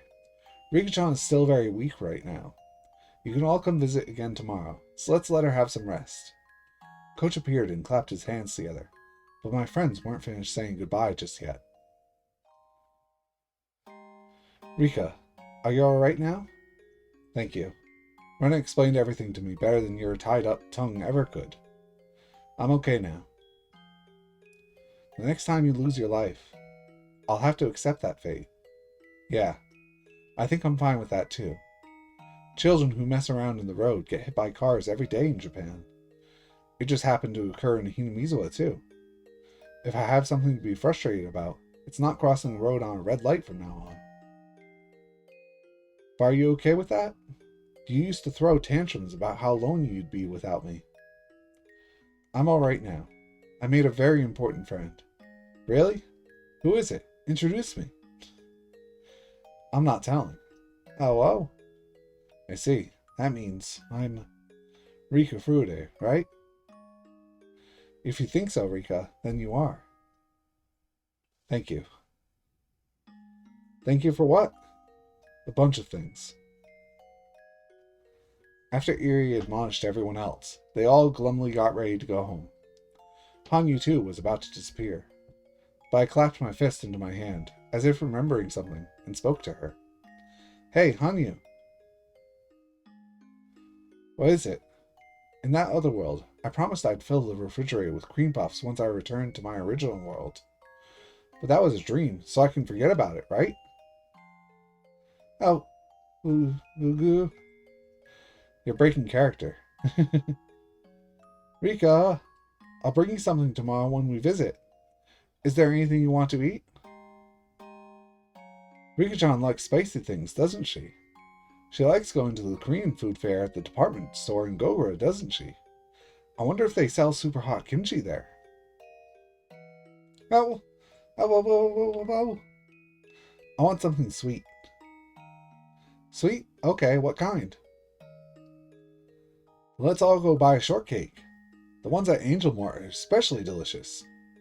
Then I'll go with some cream puffs from Angel Mart. Cheap ones are fine. I just want to eat a lot. It's a good thing you're energetic enough to eat. It doesn't matter what kind of food. If you eat a lot, you'll be back to normal. Now then, everyone, visiting hours are over. Everyone began to leave. Hanyu, too. Now we're even, right? I didn't do you any favors. Right. That was a dream after all. Good night, Rika. Sweet dreams. Good night, Rika Furude. And please, treat the future you want with care. Thank you. Oh, right. After I get out, the first thing I'll do is go visit my parents' grave. I realized something just now. Why I had to kill my mother to return to this world. The fragment coming out when I killed her or whatever wasn't the problem. Choosing a world in which my mother wasn't here was already killing her. Until now, I had chosen this world without feeling any sorrow for it. For killing my mother every time. That was what you wanted me to realize, wasn't it? The sins you feel in me. That's probably one of them. I had stopped respecting my parents. And I finally realized that in the other world. Rika, thank you for realizing. I feel as though the most important sin I felt from you has been cleansed. It'll be okay, Rika. Your hands are not stained with your mother's blood. That was all something I showed you because I wanted to be mean to you for a little. All just a dream. May you forget all of it when you awaken from your slumber. Good night, Rika. Sleep deep, sleep deep. As I dream of how you will color your life in the future. Well, that's one arc done. Beyond the Sticks. Now we can start the next one.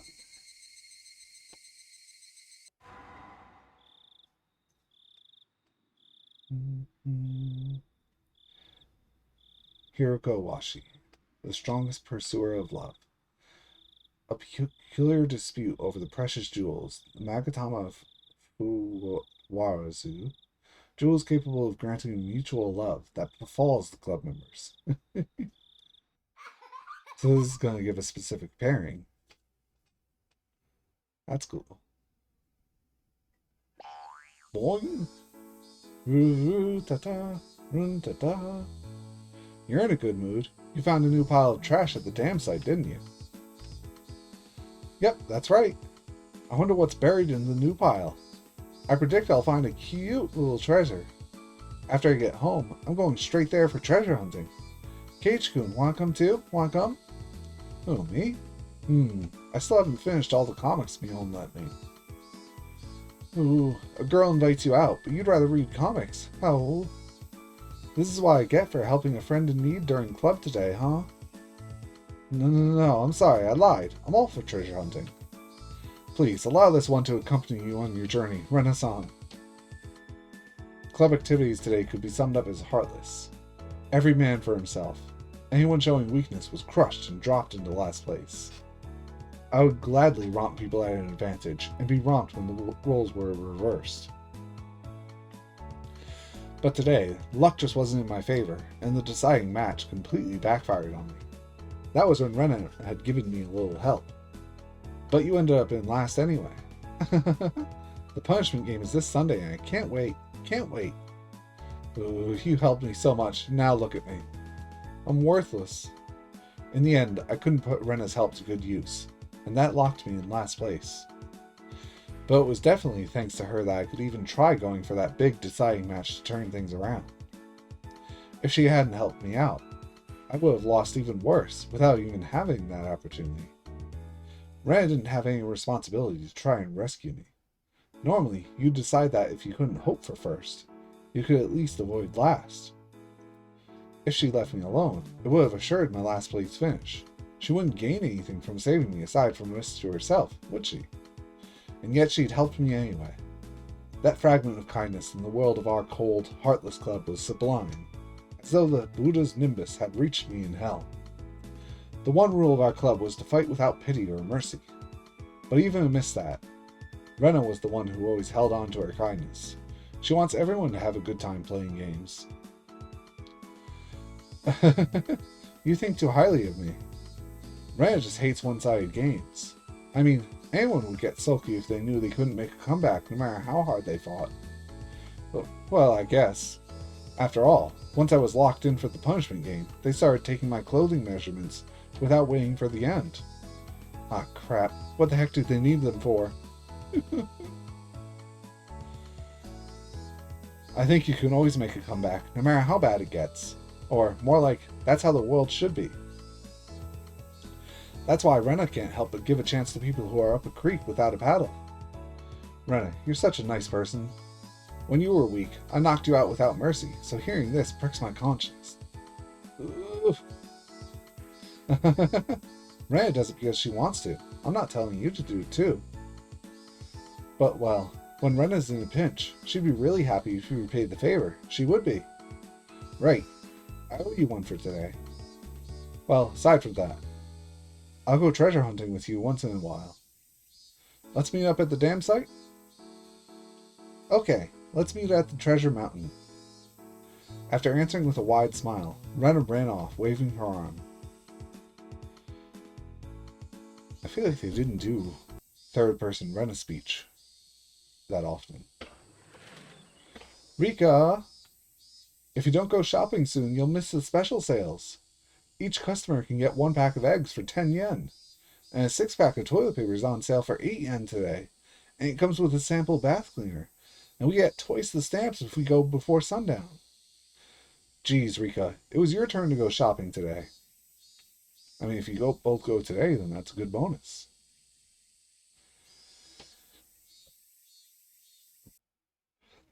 What is it, Hanya? Satsuka's going to get mad if I don't go shopping soon. Oh, Rika, here, look at this. What? Oh, what happened? This incense burner is missing a foot. It's deteriorated over time, huh? It's really worn out. We have lots of tools to easily fix something like these days, so don't worry. Maybe we can stick it back on with some wood glue. Oh, well, not that. This incense burner was offered by your ancestors 200 years ago to seal something away. If it's broken, that means the seal is undone. You know, you have a habit of making a huge deal out of the silliest things. What is it? Something terribly bad? Ah, whoa. It's dangerous. If used in the wrong way, it could cause a huge disaster. Oh. My ancestors went to the bother of sealing it, so it must be bad. So, how bad of a disaster would this be? It's all written in this scroll here, complete with pictures. Oh.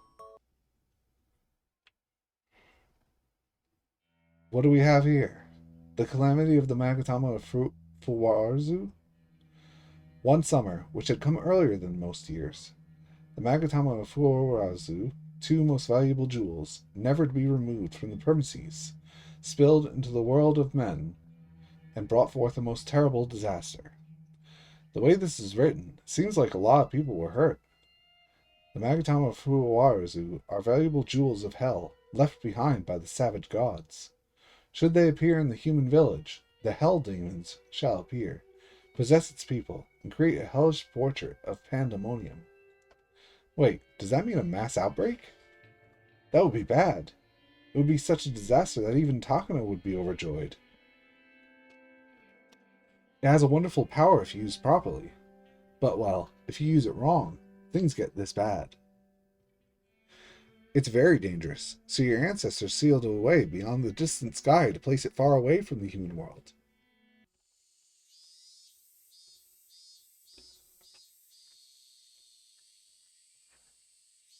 Now that the seal is broken, what happens? That which is sealed above the sky will be unsealed. Oh, whoa. So it's simple. It'll fall down somewhere in the village. Maybe at a dam site of some sort. Which means we should find it right away and seal it again. But did you say it has a wonderful power if used properly? It might be something I'd want to play with a little first. Oh, whoa. Anyway, find it quickly. If someone else finds it and figures out how to use it for evil, then... And someone like Takano always ends up picking these things up. There's no way we can let that tramp get her fingers on a Frude Shrine treasure.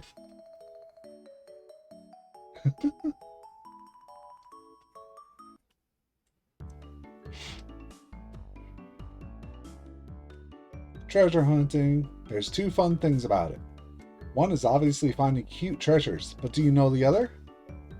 Getting all sweaty, not finding anything, realizing how precious our lives and time are, snapping out of it and going home?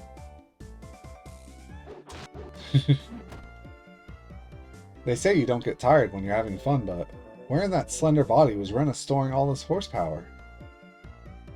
Rummaging through an oversized garbage heap was exhausting in and of itself. It didn't take long for me to pull out a picnic blanket, spread it on a decommissioned vehicle's roof, and sprawl out on it. No, that isn't it. It's the time you spend looking and wondering what kind of cute things you'll happen to find. That's what makes it so much fun, even if you don't find anything. Well, it wasn't boring for me either.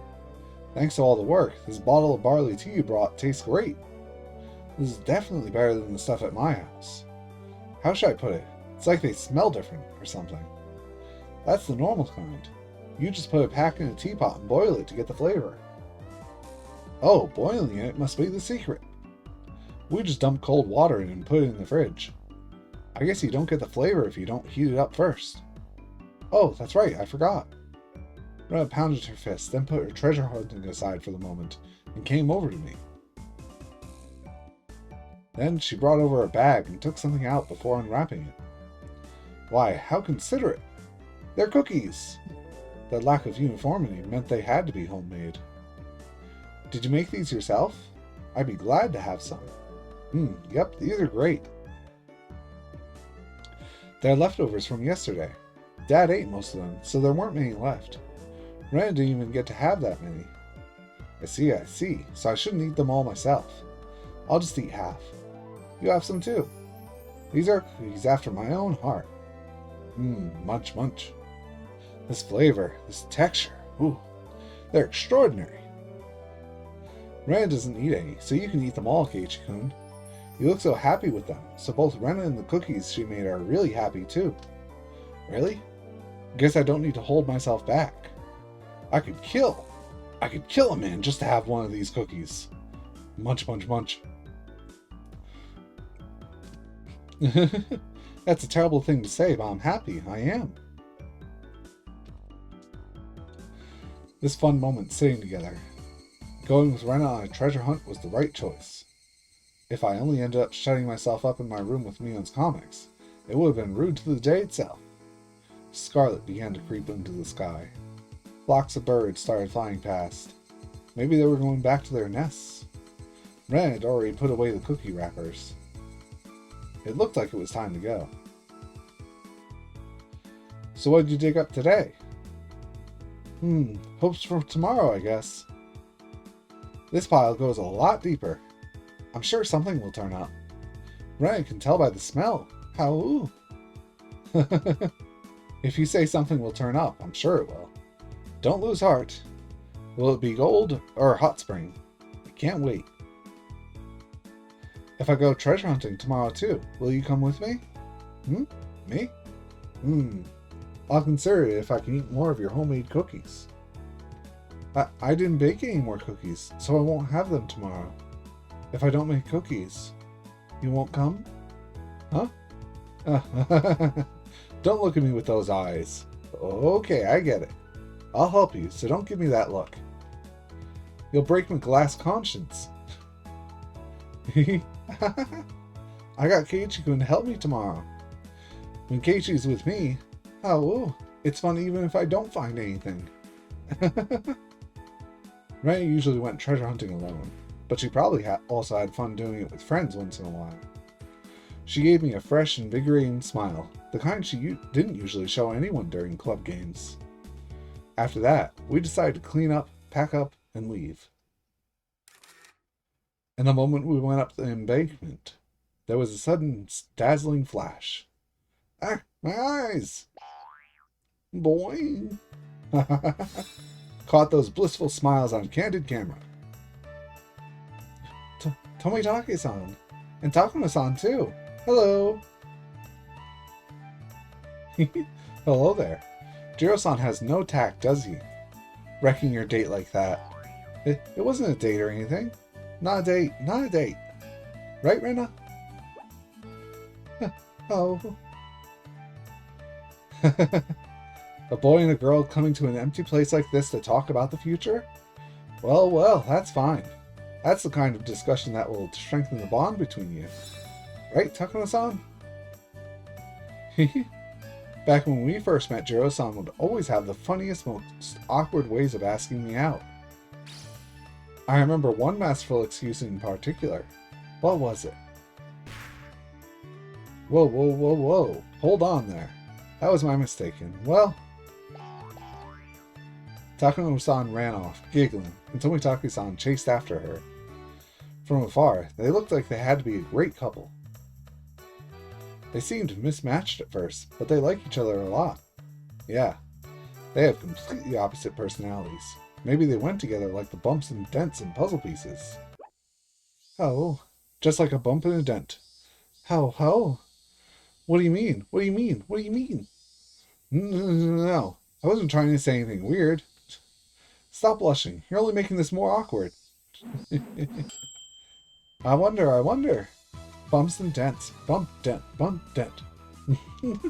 Censored. Oh no.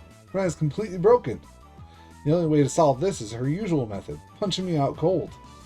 Alright, Rena, I'm prepared. Give me your usual light and fast punch and KO me. But then, something flew towards Rena and clunked her in the head. What was that? Rena suddenly choked up and fell to her knees, coughing over and over in a way that clearly wasn't normal. Hey, what's wrong? Are you okay, Rena? I rubbed Rena's back as she coughed.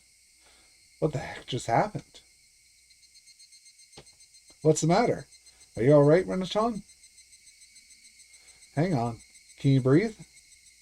Did you two throw something and hit Rena just now? Huh? What are you talking about? I definitely saw it. Something came flying and hit Rena in the head. I was sure it was something Tomitake-san or Takuma-san had thrown. But they wouldn't do something so mean, would they? Then what was it? Are you telling me that whatever it was fell from the heavens or something? Are you alright, Rena? Do you need a handkerchief? Thanks. Ooh. Did you swallow something the wrong way? Have you calmed down? I was looking at the sky and fooling around when something suddenly flew into my mouth. And I swallowed it. Ooh. Swallowed it? What did you swallow? Does your stomach hurt or anything? It doesn't, but I feel a little strange. I wonder why. Did a bug fly into my mouth? If it's bothering you, you should try vomiting. They should have a sink at the office site you can use. Drink a lot of water and then put your finger in the back of your throat and throw it all up. That's a good idea. Rena, I'll help you stand, so let's go. Huh? I feel better. What? Yeah. It felt like something was rolling around in my stomach, but it went away. I don't feel it anymore. Are you sure it was nothing? I hope you're alright. If it's really bothering you, we can take an x-ray of your stomach to see if there's a need to remove it. Are you sure it was nothing? Yes, yep, I'm totally fine now. Even I don't get it. I'm fit as a fiddle. Really? Should we go to the clinic and have Coach look at you, just in case? No, I'm good. I'll do that if I feel sick tomorrow. But I'm all better for today. Thanks for worrying about me, everyone. The person concerned said it was nothing, so there was no point in prying any further. We said farewell to Tomitake-san and Takuma-san, and then I walked Rena back to her house. At first, I was worried about Rena suddenly growing worse, but as I listened to her go on and on about how fun today's treasure hunt was, my worries drifted away, and we got to talking about going hunting again tomorrow. Bye, Keiichi-kun. Thanks for taking me home. If club tomorrow ends early, let's go treasure hunting together again. Yeah, and thanks for the cookies and barley tea today. It won't be homemade, but I'll bring some kind of snack tomorrow. Please look forward to it. Awesome, I can't wait. Rena's mood seemed so good that she was fit to burst.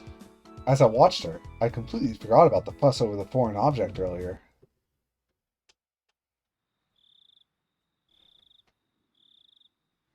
It's already really dark out. Why don't we do this tomorrow? I don't want some old person to find me and say, "Oh, Rika-chama, you mustn't be walking alone at this hour." Most importantly, they can't see you. We can't. Oh, well, we have to find them as soon as we can. Oh, I can feel energy waves from the sealed treasure. It has to be around here somewhere. Oh, whoa, whoa, whoa. If only your ghost energy antenna was a little more precise. We've been coming and going all over the village. I'm tired.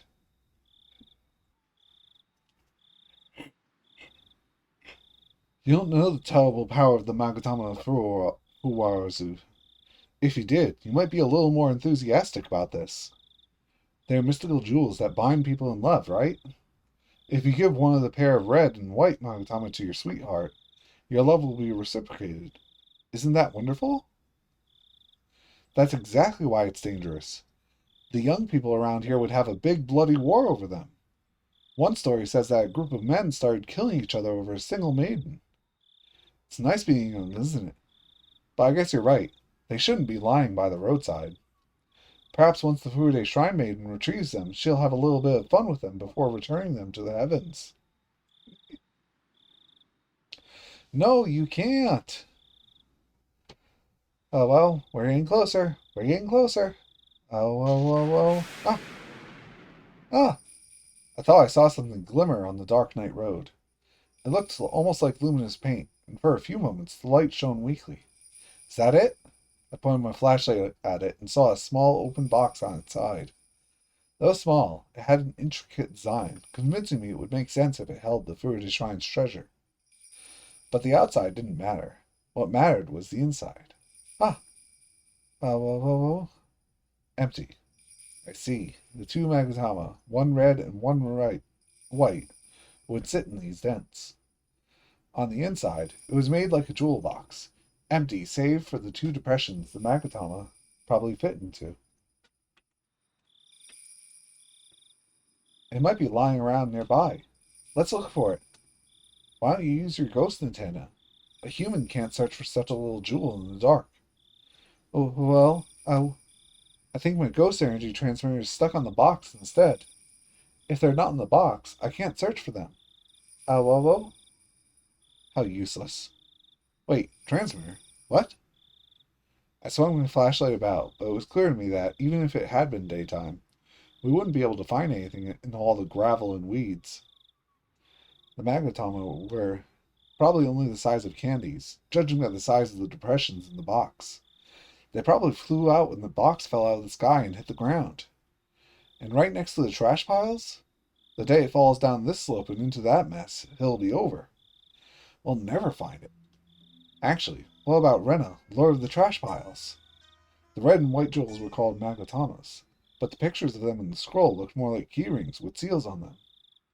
To be frank, Rena's fingers would be just itching for these.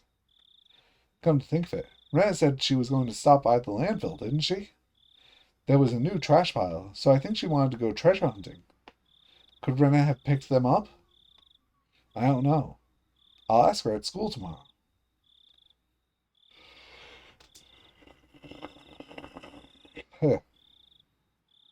Calling her this late would be pretty rude. Oh, well, let's call it quits for today. Sasuke will get worried if I'm out any longer. And if I read the scroll a little more closely, it might give us a hint, right? Oh. Good grief. This is one troublesome magic item that's made its way into Hinamizawa. Wait, I end up reading old documents and treasure hunting no matter what scenario I'm in. Ah, it's true. Good grief.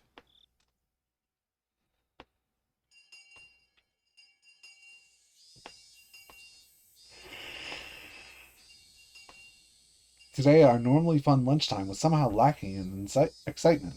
This was because Rena had been acting strange since this morning. You haven't looked good all day. Are you feeling sick? No, I'm not sick. Oh, there's that sigh again. Did you know that every time you sigh, a little more happiness is allowed to escape? Yeah, happiness. Oh, it wasn't this bad when we first got to school. Was she sick after all? She'd been kind of dazed all morning, like she was running a slight fever. Do you want some cold medicine from the nurse's office? The difference in temperature between day and night has been pretty extreme lately. No, I'm okay. Today, well, could you leave Rena alone? Could you? Rena said only that, her tone lethargic, before leaving our circle and going back to her seat. Then she rested her chin on her hand, stared out the window, and sighed again. Mm-hmm. From what this old man can see, it must be love. Love?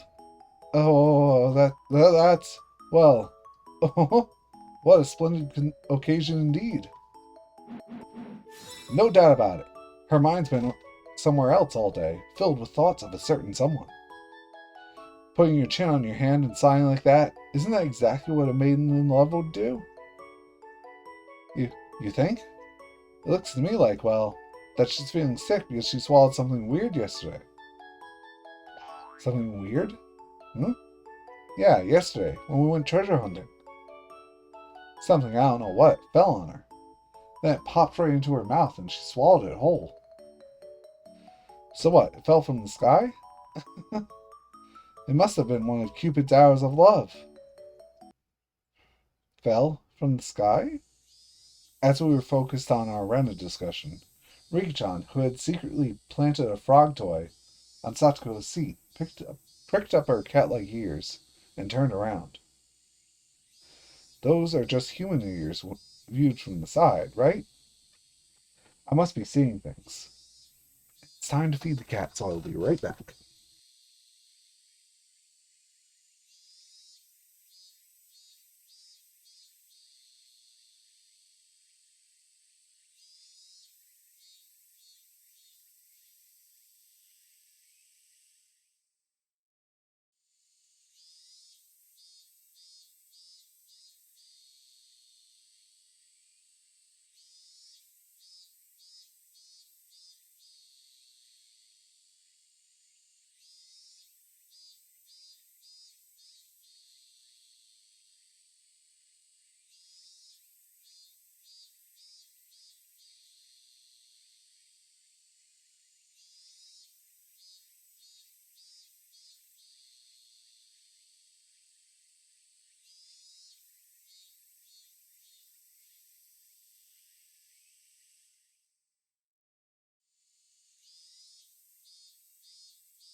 There we are.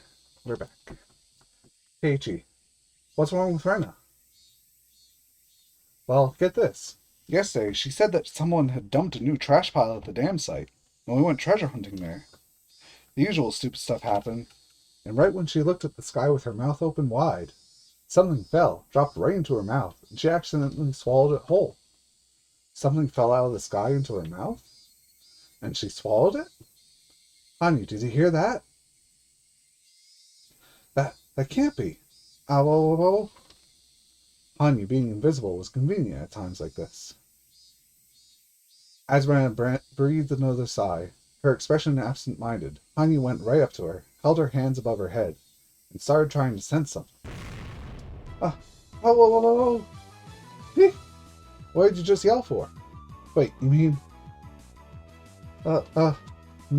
Magatama is inside Rena. Magatama's power is inside her. Well, that makes things easy. Want to try a drive-by gut punch? Actually, her counterattack would kill me. What about giving her a laxative?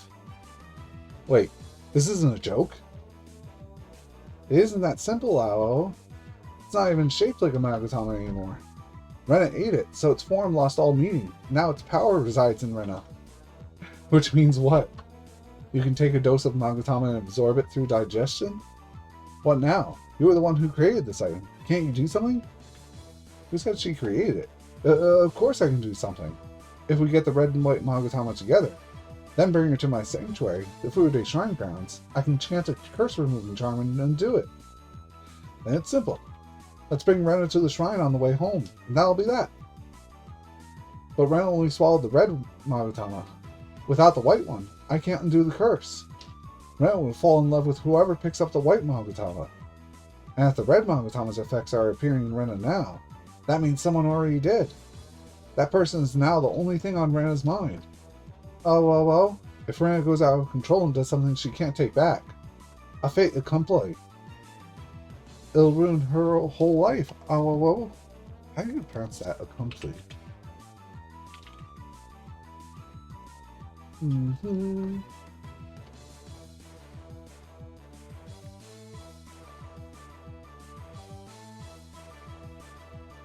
Oh, it's just normal fait accompli.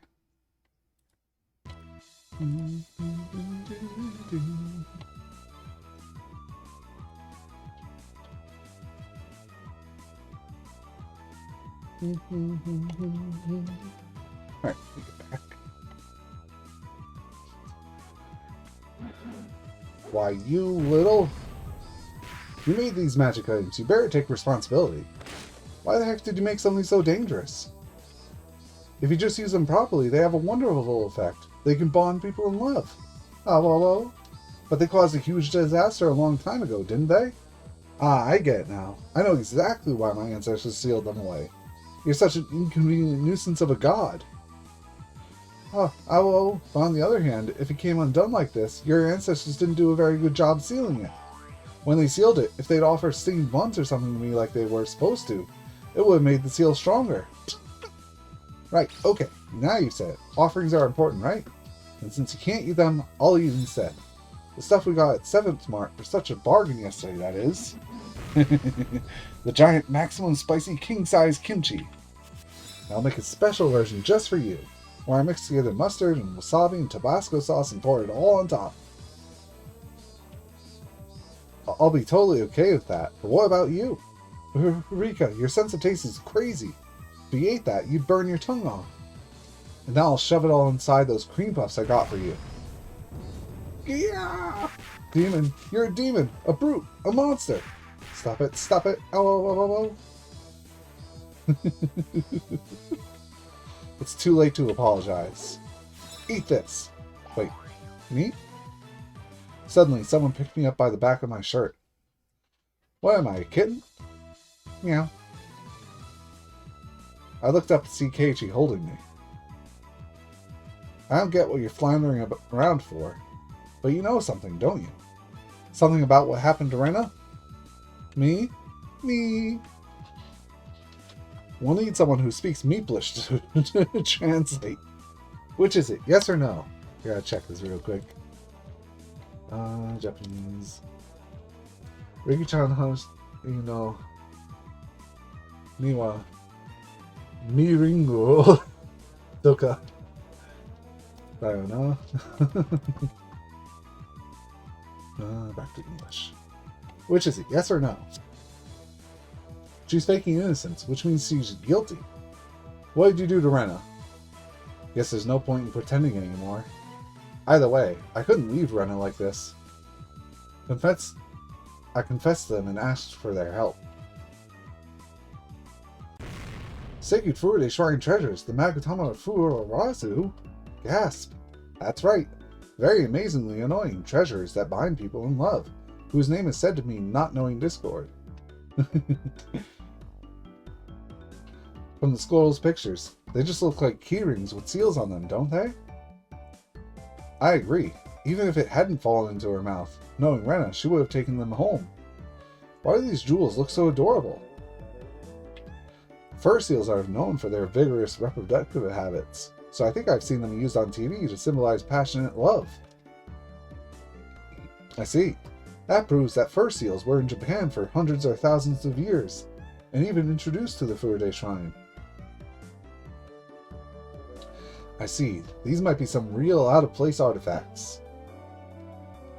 But there's one thing that doesn't make sense. Why would treasures like these fall out of the sky and into Rena's mouth? Nippon? Still, I'm a little surprised treasures that belong to Oyashiro-sama would bind people in love. I always thought of him as someone who tormented and cursed people. People have been talking a lot about Oyashiro-sama's curse and stuff in recent years, which gave him a reputation for wickedness. But originally, he was god of marriage. Of course, mainly he'd curse you if you didn't get along. Oh, indeed. I believe the Furude Shrine used to sell marriage charms. So, this isn't just a story they tell about the Magatama. They actually work miracles? That's right. At this moment, the power of the Magatama of Furuarazu has taken root in Rena. They were a red and white pair, right? And whoever holds the red one falls in love with whoever holds the white one?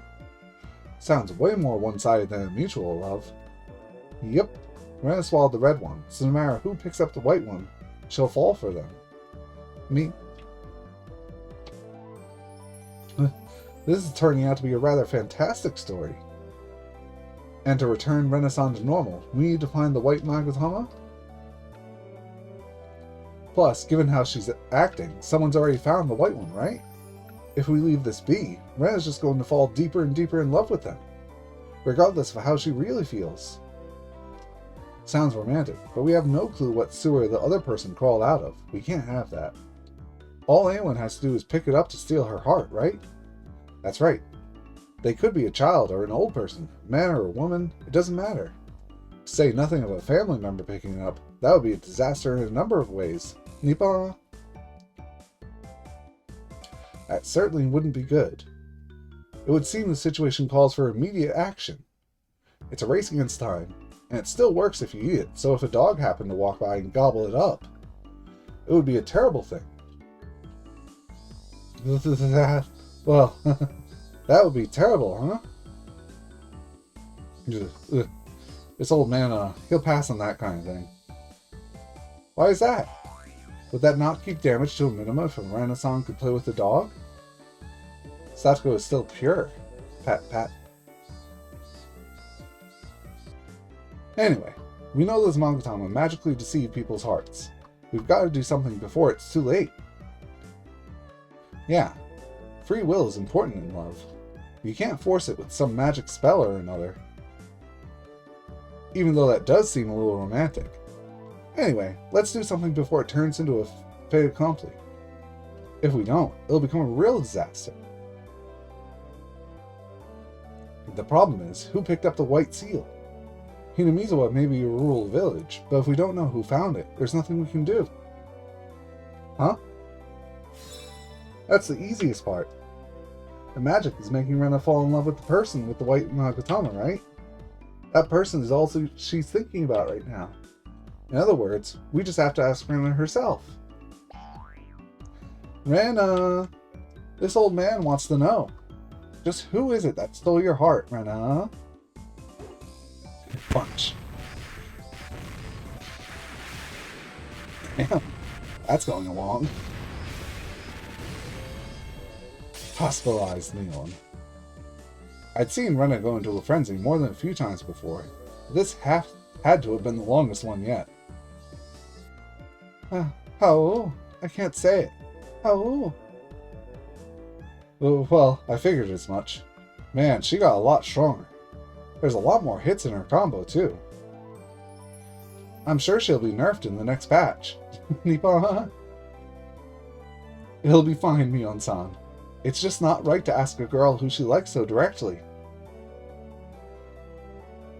I'm sorry, this old man isn't a little girl, so he didn't understand. This is getting really annoying. Rena of all people. Didn't we know she could convert the love in her heart into raw attack power? This is just getting worse. Hey, you're directly responsible for this, so start thinking of a way to fix it. Oh, well, I'll think about it if you put that spicy demon away. Oh, is that so? Let's find out how many mouthfuls I need to eat before you come up with a bright idea. I'll think about it. Oh, well, ding! I got it. That was pretty lame, so what did you come up with? Hanya pointed to Rena's seat. She was reading a book now, probably because she was tired from all the sitting around and staring out the window with her hand on her cheek. Sometimes she left the horseplay around and read a book. It wasn't an unusual sight by any means, but she still seems different. She brought some books that aren't quite the same as her usual ones. What's the matter, Rika? Me. I'm watching Rena. She might give us a hint. I wonder what she's reading. I can't really tell from here. Having learned her lesson from Rena's attacks earlier, Mion was being careful to keep more distance than she had to. What is it? Oh, I think it's a how-to book. Wonder what she's learning about. How to be a cop. They're photographs. It's a photography magazine. And she's got a camera catalog, too. There's only one person in Hinamizawa who matches those keywords. Yep, no doubt about it. She even has the weekly supplemental peeping issue. Nurse Loing's special edition. There's only one person it can possibly be. I don't know, he doesn't mention nurses that much. It's just talking about. The last item was the nail in the coffin, but anyway, it meant it had to be that guy. Jeez, he's always just wandering around, so why does he end up being a key person in every single world? Oh, I wonder if he'd teach me how to use a camera if I asked him. If I did. I wonder if he'd go into great detail. If he would. I wonder if he'd treat me nice if I dressed up as a nurse. If I dressed up, And then, ho, ho, ho. Rena calmly got out of her seat. Hearts and flower petals filled her eyes, and doubtless you would see an even more amazing image if you peered into them. Hey, Michan! Rena suddenly feels really sick, so she's going home early. How brash! Rena burst out of the classroom without waiting for school to end. Ah, Rena! Oh, Tomita-kun, Okamura-kun, perfect timing. Don't let Rena leave. Stop her. We can't do that. We saw what she did to the class president just now. It does seem impossible, even for all the club members at once to defeat her. We still can't let this happen. Satsuko! Mion snapped her fingers, and a single string dropped from the ceiling, ending up in Satsuko's hands. Oh, aye, sir. Take this! Satsuko yanked it, and that was when the jump rope trap spun into action near Rena's feet as she ran for the school entrance. First, we'll make her trip, and then we'll all pile on her. But before Satsuko could finish, the jump rope tore with a loud ripping noise. What superhuman strength to tear apart a nylon jump rope like that? A mere jump rope was unable to stop Rena, and now she was already changing into her outdoor shoes at the shoe cubbies. Hey, no running in the halls. Sensei, I'm sorry. I'm going home early today. I'll invite you to the wedding reception. Oh. What? Hey, stop. How did I let a student get ahead of me? Wait, that's what you're upset about? Oh, ahead of me, as in that. Getting married. We're leaving early too. We have to find Tomitake-san before Rena does and get our hands on the white Magatama. That's our only option. Let's search for places Tomitake-san might be. Hanyu, look for Tomitake using your ghost energy radar. Oh well, I don't like that name for it, but I can tell you he's on the shrine grounds. And Takano was with him. Oh, wonderful. Hooray for cliches. Couples are always together at times like these, aren't they? Tomitake should be at the shrine. You think so too, Rika-chan? I was just thinking that.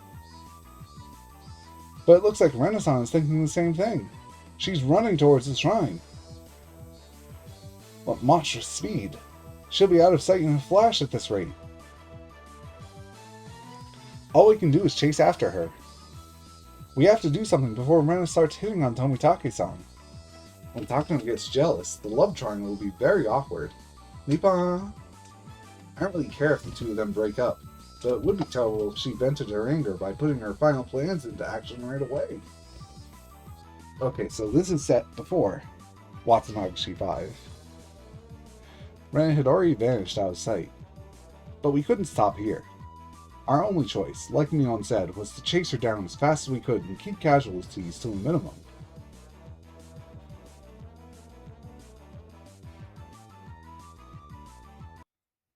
And so, when we made it to the shrine... cliches are wonderful. The typical scene of carnage everyone was expecting had come to fruition. Oh my, I should have expected no less, Jiro-san. You sure are popular with children. Since when were you such a celebrity, You've got it all wrong. This has to be some kind of mistake. Oof. Rena-chan, don't cling to me like that. Hey, Tomitake-san, can you teach Rena about all the things you can do with cameras? Can you teach her? Well, I mean, the way of the cameras is long and treacherous, but it's definitely worth traveling. I'm happy you're showing an interest in it, Rena-chan. Oh, well, don't mind me then. After all, Jiro-san is a very, very kind-hearted veteran cameraman. He'd be nice and teach just about any interested girl, not only me. Isn't that right? That kind, gentle part of you, Tomitake-san. Rena loves it. I wonder if you could teach me. About cameras. And about many other things, too. Many other things. What other things? Jiro-san, you haven't even found out what those other things are yet. But you'll still teach her? You're so good at this. At times like those, Jiro-san can be very forceful. What is he forceful about, I wonder? I wonder. But Rena, well, if it's Tomitake-san, she'll let him teach her just about anything. Just about anything. No, oh. Tomitake's gross-sounding laugh echoed through the shrine grounds. Maybe an average boy of this nation who had never experienced a girl's advances would have had this kind of reaction. This was funny, so next time we should experiment on Keiichi and test it on Akasaka during his next family trip. Maybe it would be rude to the two of them, but this was an incredibly amusing struggle when seen from afar.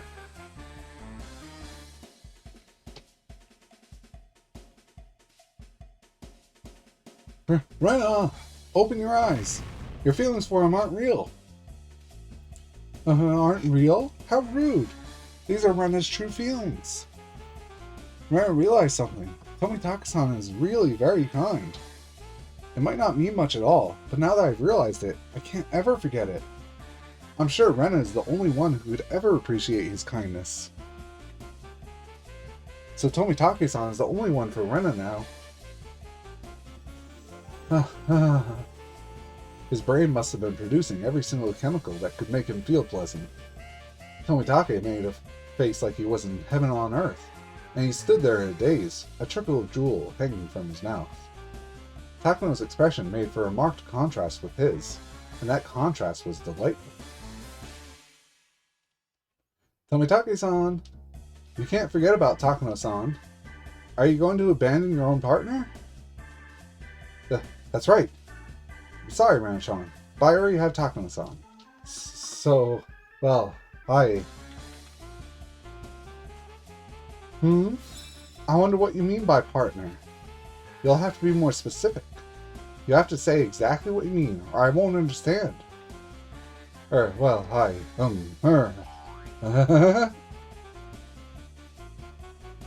Ran can tell you. Takano-san is your friend, Tomitake-san. His friend? Ran-chan, you don't understand adult relationships yet, do you? I do too. Come on, Tomitake-san. Ran wants to take pictures of wild birds with you. And if you want, she can even dress up as a nurse and be your model too. What? Really? No, wait, we can't. I already have Takano-san. You'd rather have someone who you've asked several times to let you take a picture of her in a nurse outfit, but never gave you the okay? How rude. Jiro-san would never say anything like that. That's a lie! Ran understands everything about you, Tomitake-san. You say you're taking pictures of birds, but your eyes are always drifting to Takano-san instead. Ran knows. You don't want to take pictures of birds. You want to take pictures of her. But all Takano-san does is say suggestive things. Won't let you take any pictures. That's mean. It makes her a failure as a partner. Ran will take her seat as your partner home with her. Ran would be your model, Tomitake-san. Come on, Tomitake-san. For the nurse uniform. White, a light blue, and pink. Which would you like? Like?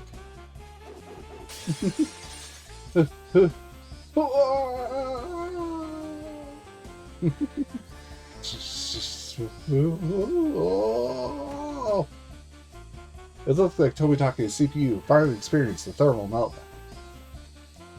Steam burst from his ears and nose like a locomotive, and the sounds from his mouth were much the same before he fainted.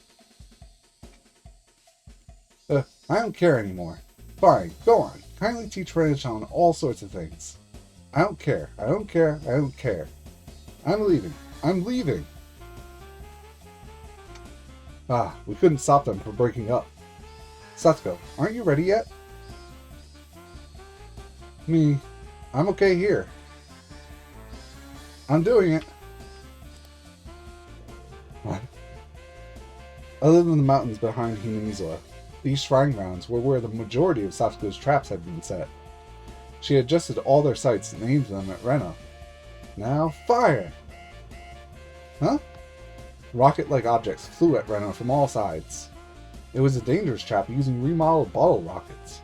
One that all you good children should never attempt to imitate.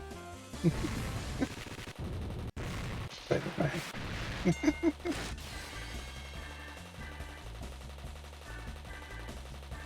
No, this could hardly be called a trapping. It was a full-on warship barrage. So? Did it work? The flag is set.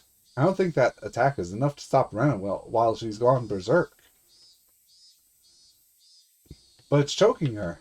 Keiichi-san, take Tomitake-san away while we have the chance. Take him away? I'll practically have to drag him. Oh, why is everyone being so mean? Achoo, achoo, achoo. Oh, my bottle rocket spice mix, now with plenty of pepper. Please enjoy your stay in sneezing hell. Well, I got caught in it too. Achoo, achoo. Anyway, let's hide behind the assembly hall for now. And then we'll search Mr. Tomitake's body. I'm sure he's got that Magatama somewhere. He's frothing at the mouth, but he looks very happy. But when he wakes up, it'll be terrible for him, I'm sure. We should give him head pats while we can. Me. We dragged Tomitake behind the assembly hall for now. Rena was still stuck in a severe sneezing hell, but that wouldn't hold her off for very long. She'd be over here in no time flat. And not only that, she probably now thinks of us as obstacles in the way of her love. So she'll come at us in a preemptive attack, one utterly without mercy. Come on, pat him down. Fish around in his pockets and stuff. Small change, crumpled up receipts. What a shameful collection of possessions.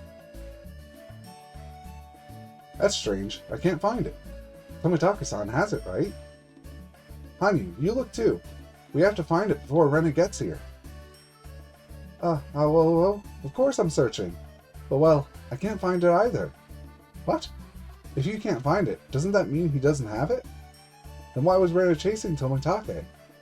He doesn't have the Magatama anymore. The Magatama no Fuarazu stimulate the brain's love receptors. It makes your brain secrete the same chemicals as when you're in love. That's how it creates false feelings of love. The effects will still be active for a little while, even if Tomitake no longer has it. We're too damn busy for your seemingly sensible blathering. What does that mean? Tomitake had it until a few moments ago, but doesn't anymore? What was that? Wait, then what will happen to Rena? Suddenly she's nowhere to be seen. She must have gone looking for whoever has the Magatama now. So is it, Takano? That isn't good. If you lose sight of Rena, we'll have no way of knowing who she's after now. Which means it would be faster to wake up this fool and ask him. I twisted a faucet that was conveniently nearby and pointed the hose at Tomitake's face. Ow! Wait, it was a dream? Was all that a dream? Rena-chan offering to dress up like a nurse for a photo shoot. I knew it was strange. And breaking up with Takano-san over it. What a terrible dream that was. It's a good thing it was a dream. Anyway, Tomitake-san, you picked up a white Magatama yesterday, right? Huh? What? I don't know about any Magatama, but I did find a white keyring with a seal on it. Here, look, I found it when we ran into Keiichi-kun at the dam site yesterday. That's the keyring. What happened?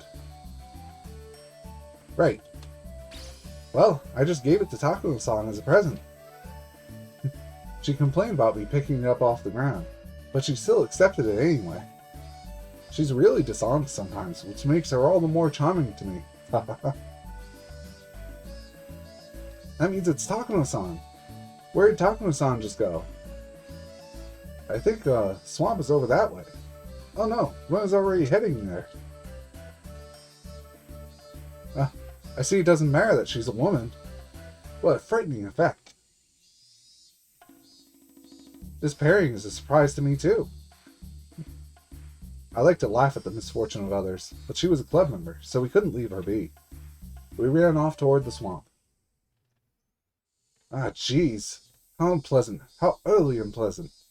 How could Jiro-san fawn over a girl that much younger than him? I mean, I suppose I'm not honest with him all the time. Whenever he asks me for something, I like to refuse at first, just to tease him. But I wish he would understand that it's only because I really do like him. I mean, if Jiro-san absolutely begged me to do it, I wouldn't mind being his photo subject in my work clothes, but it's so embarrassing. But if he insisted then, did you hear all that? No, I didn't hear anything. What is it? Did you need something? If it's about Jiro-san, I don't want to hear it. Who are you mad at? Is it Rena? Or is it Tomitaka-san? It's not your fault, Rena-chan. I was just feeling fed up with that weak-willed idiot. I thought so. Rena was fed up too. He got to spend all that time with a charming woman like you, and he got distracted by another girl? He's the worst. How miserable he must be to not notice how attractive you are, Takano-san. I know, right? Wait, you were the one who got between us in the first place. Besides, what happened to Jiro-san? Why did you come after me? Oh, I don't care about Tomitaka-san, really. And also, Rena, well, to tell you the truth, what is it? Could you say it a little louder? The one Rena actually loves is you, Mio-san. What? Wait. It's not nice to tease adults, Rena-chan. What is an adult, really? Am I not allowed to love someone because I'm not an adult? I thought loving someone was how you became an adult.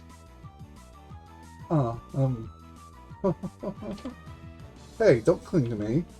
Is this one of your punishment games? Nothing of the sort. Ren has always had eyes only for you, Mio-san. I want to call you my big sister, Mio-san. I want to be your little sister. I want to greet you every morning and tell you your tie is crooked and fix it for you. You know, people make this mistake sometimes, but I don't actually swing that way at all. That's a lie. Ren understands.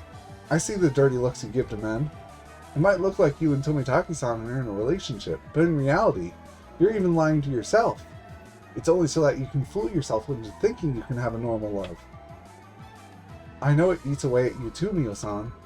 Men are nothing but beasts. There's no way a person and a beast could even understand one another. But I'm sure Rena and Mio-san can. I want to discover the darkest secrets of Onikafuchi Village with you, Mio-san. I want to do a real Watanagashi with you. And cut open stomachs and pull out people's insides. With you. With you. By the time we arrived, Rena was in the middle of an incredible attempt at seduction. Did she think this was a joke? Your liver is so cute, Rika-chan. I want to take it home. You call that a joke? Sorry about this, Mio-san. It looks like spring has come in Rena's head, and, well... Spring? What do you mean by spring?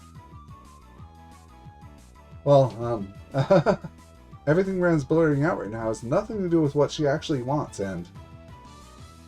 Silence! You dirty ape. Rena-chan. It took until now to realize it. You're right. You're completely right. Thanks to you, I finally realized what I was missing by being with Jiro-san.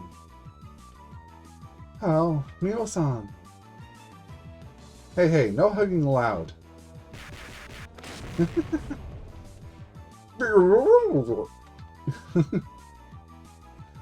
Rena didn't even show mercy to Satoko. How? Rena won't forgive anyone who tries to tear her away from her true love, even if it's Satoko-chan. Geez, it's even worse than with Mr. Tomitake, since this one's accepting it. Thank you, Rena-chan. I feel like I could stay with you forever. Now, let's go bring about Oyashiro-sama's curse together. And then we'll line up at the table of the gods and hold each other tight for all eternity. Mio-san. Is it alright if I call you my big sister from now on? Oh, great. At this rate, the great Hinamizawa disaster will happen tomorrow night. The two of them will cut open my stomach and make a stew with my insides. Honey, Takano definitely has the Magatama, right? Yes, she does. Me, Keiichi, Satsuko. If we leave things be, it won't only be Rena's life on the line. Something terrible could happen to the whole of Hinamizawa. We need to get the Magatama away from Takano as quickly as we can. Yes, we do. That keyring with the white seal you have, that's Rika's, okay? Please return it to her. I don't want to. Why should I have to give you something that someone else gave me? Still, this was Rika-chan's? Takano took the white Magatama out of her pocket and stared at it, fascinated. Yes, it is. Rika-chan says it's a precious treasure of the Furude Shrine, and that's how you get Takano to not give it back. Mion, you dumbass. If you say that to her, she'll... What was that? A precious treasure of the Furude Shrine? Now that I know that, I won't be giving it back so easily. Let's get going, Rana-chan. It's time for a thorough investigation of this mystical jewel. Ah, what shape is it? What weight? What size? Maybe we'll see how it tastes, too. Oh no, it tastes terrible. Get it! No, I won't be giving it back. Hey you, wait right there. How? Not so fast. Rena won't let you chase Mio-san. Rena stuck out her arms and prevented us from following Takano. Ah, if anyone else had done that, they wouldn't have been much of an obstacle. But with Rena, it looked like it would be a pain. Actually, with Rena as she is now, I feel like even Akasaka with his armor-piercing bullets would be in trouble. Crap. Rena, move aside. We only want that Magatama Takano-san ran off with. You can't have it.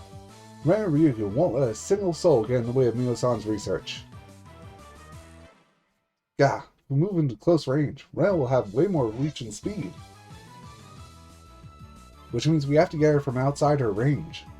Sorry, Rena, don't hate me for this. Mion pulled something out. 2 handguns. No, they were those model handguns she always made a point of walking around with. Despite not only never pulling them out, but also them looking completely unusable. No more than a precaution. Kids, never point a weapon at another person like I'm about to. Take this, my Mion bullet. With splendid form, she showered Rena in a torrent of BBs. Her shooting skills look just like that certain style where just mastering the basics increases your combat ability by 120%. But Rena didn't move a single step. Instead, she swung her hands through the air and blocked all the BBs from point-blank range. Oh? Mii-chan, was that your only trump card? Rena grinned, then pointed her palms out at us. Then, moving her fingers like a magician playing with a ball, she twirled all the caught BBs between her fingers. I'm not very impressed with you shooting a model gun at someone's face. Not very impressed. Huh? What's the matter, Kei-chan? Does your stomach hurt? Mion is just the best. Now it's Rena's turn to get going. It's Rena's turn. Something terrible will happen to anyone who gets in the way of Rena's romance. Ho! It's time for you to do something, Keiichi-san. Do something to Rena-san with that silver tongue of yours, and put an end to this. That's easier said than done. That's a secret art among secret arts. Not even I can just use it whenever. It's so secret that ancient China feared it as an ultra-secret art that would end your own life if you used it. A final, ultimate secret art that martial artists risk their lives on. But despite you saying that, Hien has used it several times already, hasn't he? He came up with the theory that it's like having multiple lives. People will say you only have one life to live, but in Japanese culture there are a few ancient rings that understood the remaining life system. Just look at how we say that cats have 9 lives. In the first place, the life system was a fundamental part of shooting games since times immemorial. What? All that is perfectly obvious, you say? You're wrong! A true remaining life system is when you get to replay from the last checkpoint before you died. Coming back to life in the same place you died may look like a remaining life system, but it's actually no different from a hit point system. Who could have predicted that this obvious, important system in shooting games would ironically collapse in this genre's biggest hits? Take Grad, for example, established as the highest achievement in the shooting game world. I don't recognize the name. When you die in that game, all your power-ups go back to 0, and you have to restart back at a predetermined respawn point. During later stages of the game, you would die right when you respawned over and over, winding to the exact same place, so it didn't matter how many lives you had left. It's a trap. Practically what invented the word trap. And its sequel, Salamander, brought a novel new idea to the shooting game genre at the time, respawning in the same place you died. Now even children could play, free from worry. Anyone could brute force their way through the game, no matter what stage or boss they were on, as long as they had lives left and 50 yen for each continue. But it was at this point that the game stopped being sacred. Enemies you couldn't beat, no matter how many times you tried, and bosses and stages, and the exhilaration you feel at finally... Jeez. Can't even keep up with it. And the exhilaration you feel at finally winning. That is what Higurashi is. The excitement of breaking through the unbreakable fate of 1983. Much like the sense of exhilaration you get from clearing... something? OJ? Trojan, maybe? After over 2 years of attempts. Ask you, is there any game in our time that whets your appetite for victory for such a long time as that? No, there is not. Why is that? Because there's so much to read. Because anyone can just brute force their way through the game and see the ending. No matter how recklessly you play through a game, once you beat it, it loses its charm. And weak players will get tired of the game without ever having truly played it. In the end, it was none other than those weak gamers who brought forth this age of weakness. Konami acknowledged this mistake. As proof, actual sequels in something series abandoned their respawn. Oh, it's still going. Actually, for Toho, it's fine to respawn in the spot. I mean, if we had to go back to the beginning of the stage every time we died to Royal Flare, when the heck would I... Okay. Oh, I couldn't read that line, I guess. Oh. Rena has absolutely no idea what you're saying. Well, that's good. I had no clue either. Really? I knew what he was talking about. I mean, I had the skill to see Moko-chan. The returning bridge was a close call, though. Oh boy, what a haphazard ability. And it actually stopped Rena dead in her tracks, too. If you want to kill Keiichi, I guess you have to do it all at once. If you foolishly ask if he has any last words, there's no telling what would happen. Ah, I get it. Takuma was right to kill him with a single bullet in Higurashi, wasn't she? If he'd gotten to say something at the end like the others, it would have really softened the blow of that tragic scene. Wait, Rika. He stopped Rena, but it doesn't matter if nobody's going after Takano. Wait, huh? Were we all entranced by those fantastic words? Stupid, what the heck are we doing?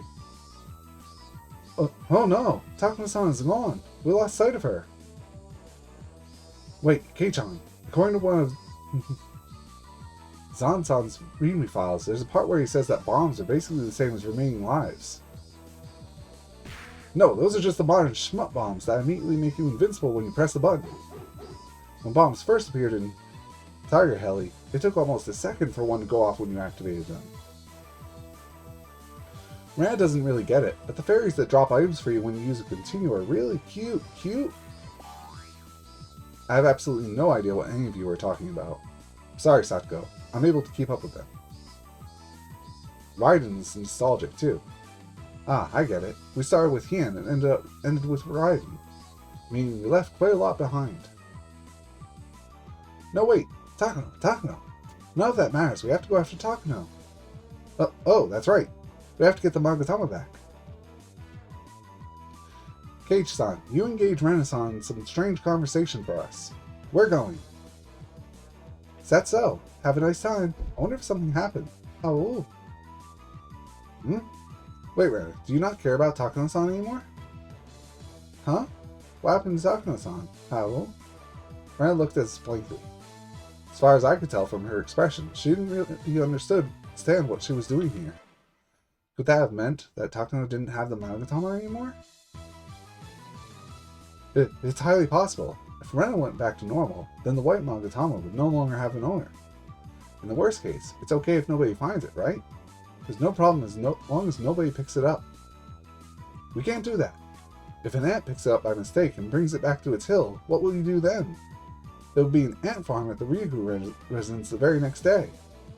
Anyway, we have to catch Takano. With her ill-natured disposition, she might have thrown it away somewhere. This is about where we're going to stop, because I feel like this arc is still going to go for a while. Yeah, definitely a good spot. Ding! Yep. Save and load. And we stop there. The next stream will be tonight, where we will be playing Lethal Company with some mods. Mods as in modded Lethal Company, not mods as in the mods that I don't have. That'll be at 8:30 p.m. EST. Have a good day. See ya.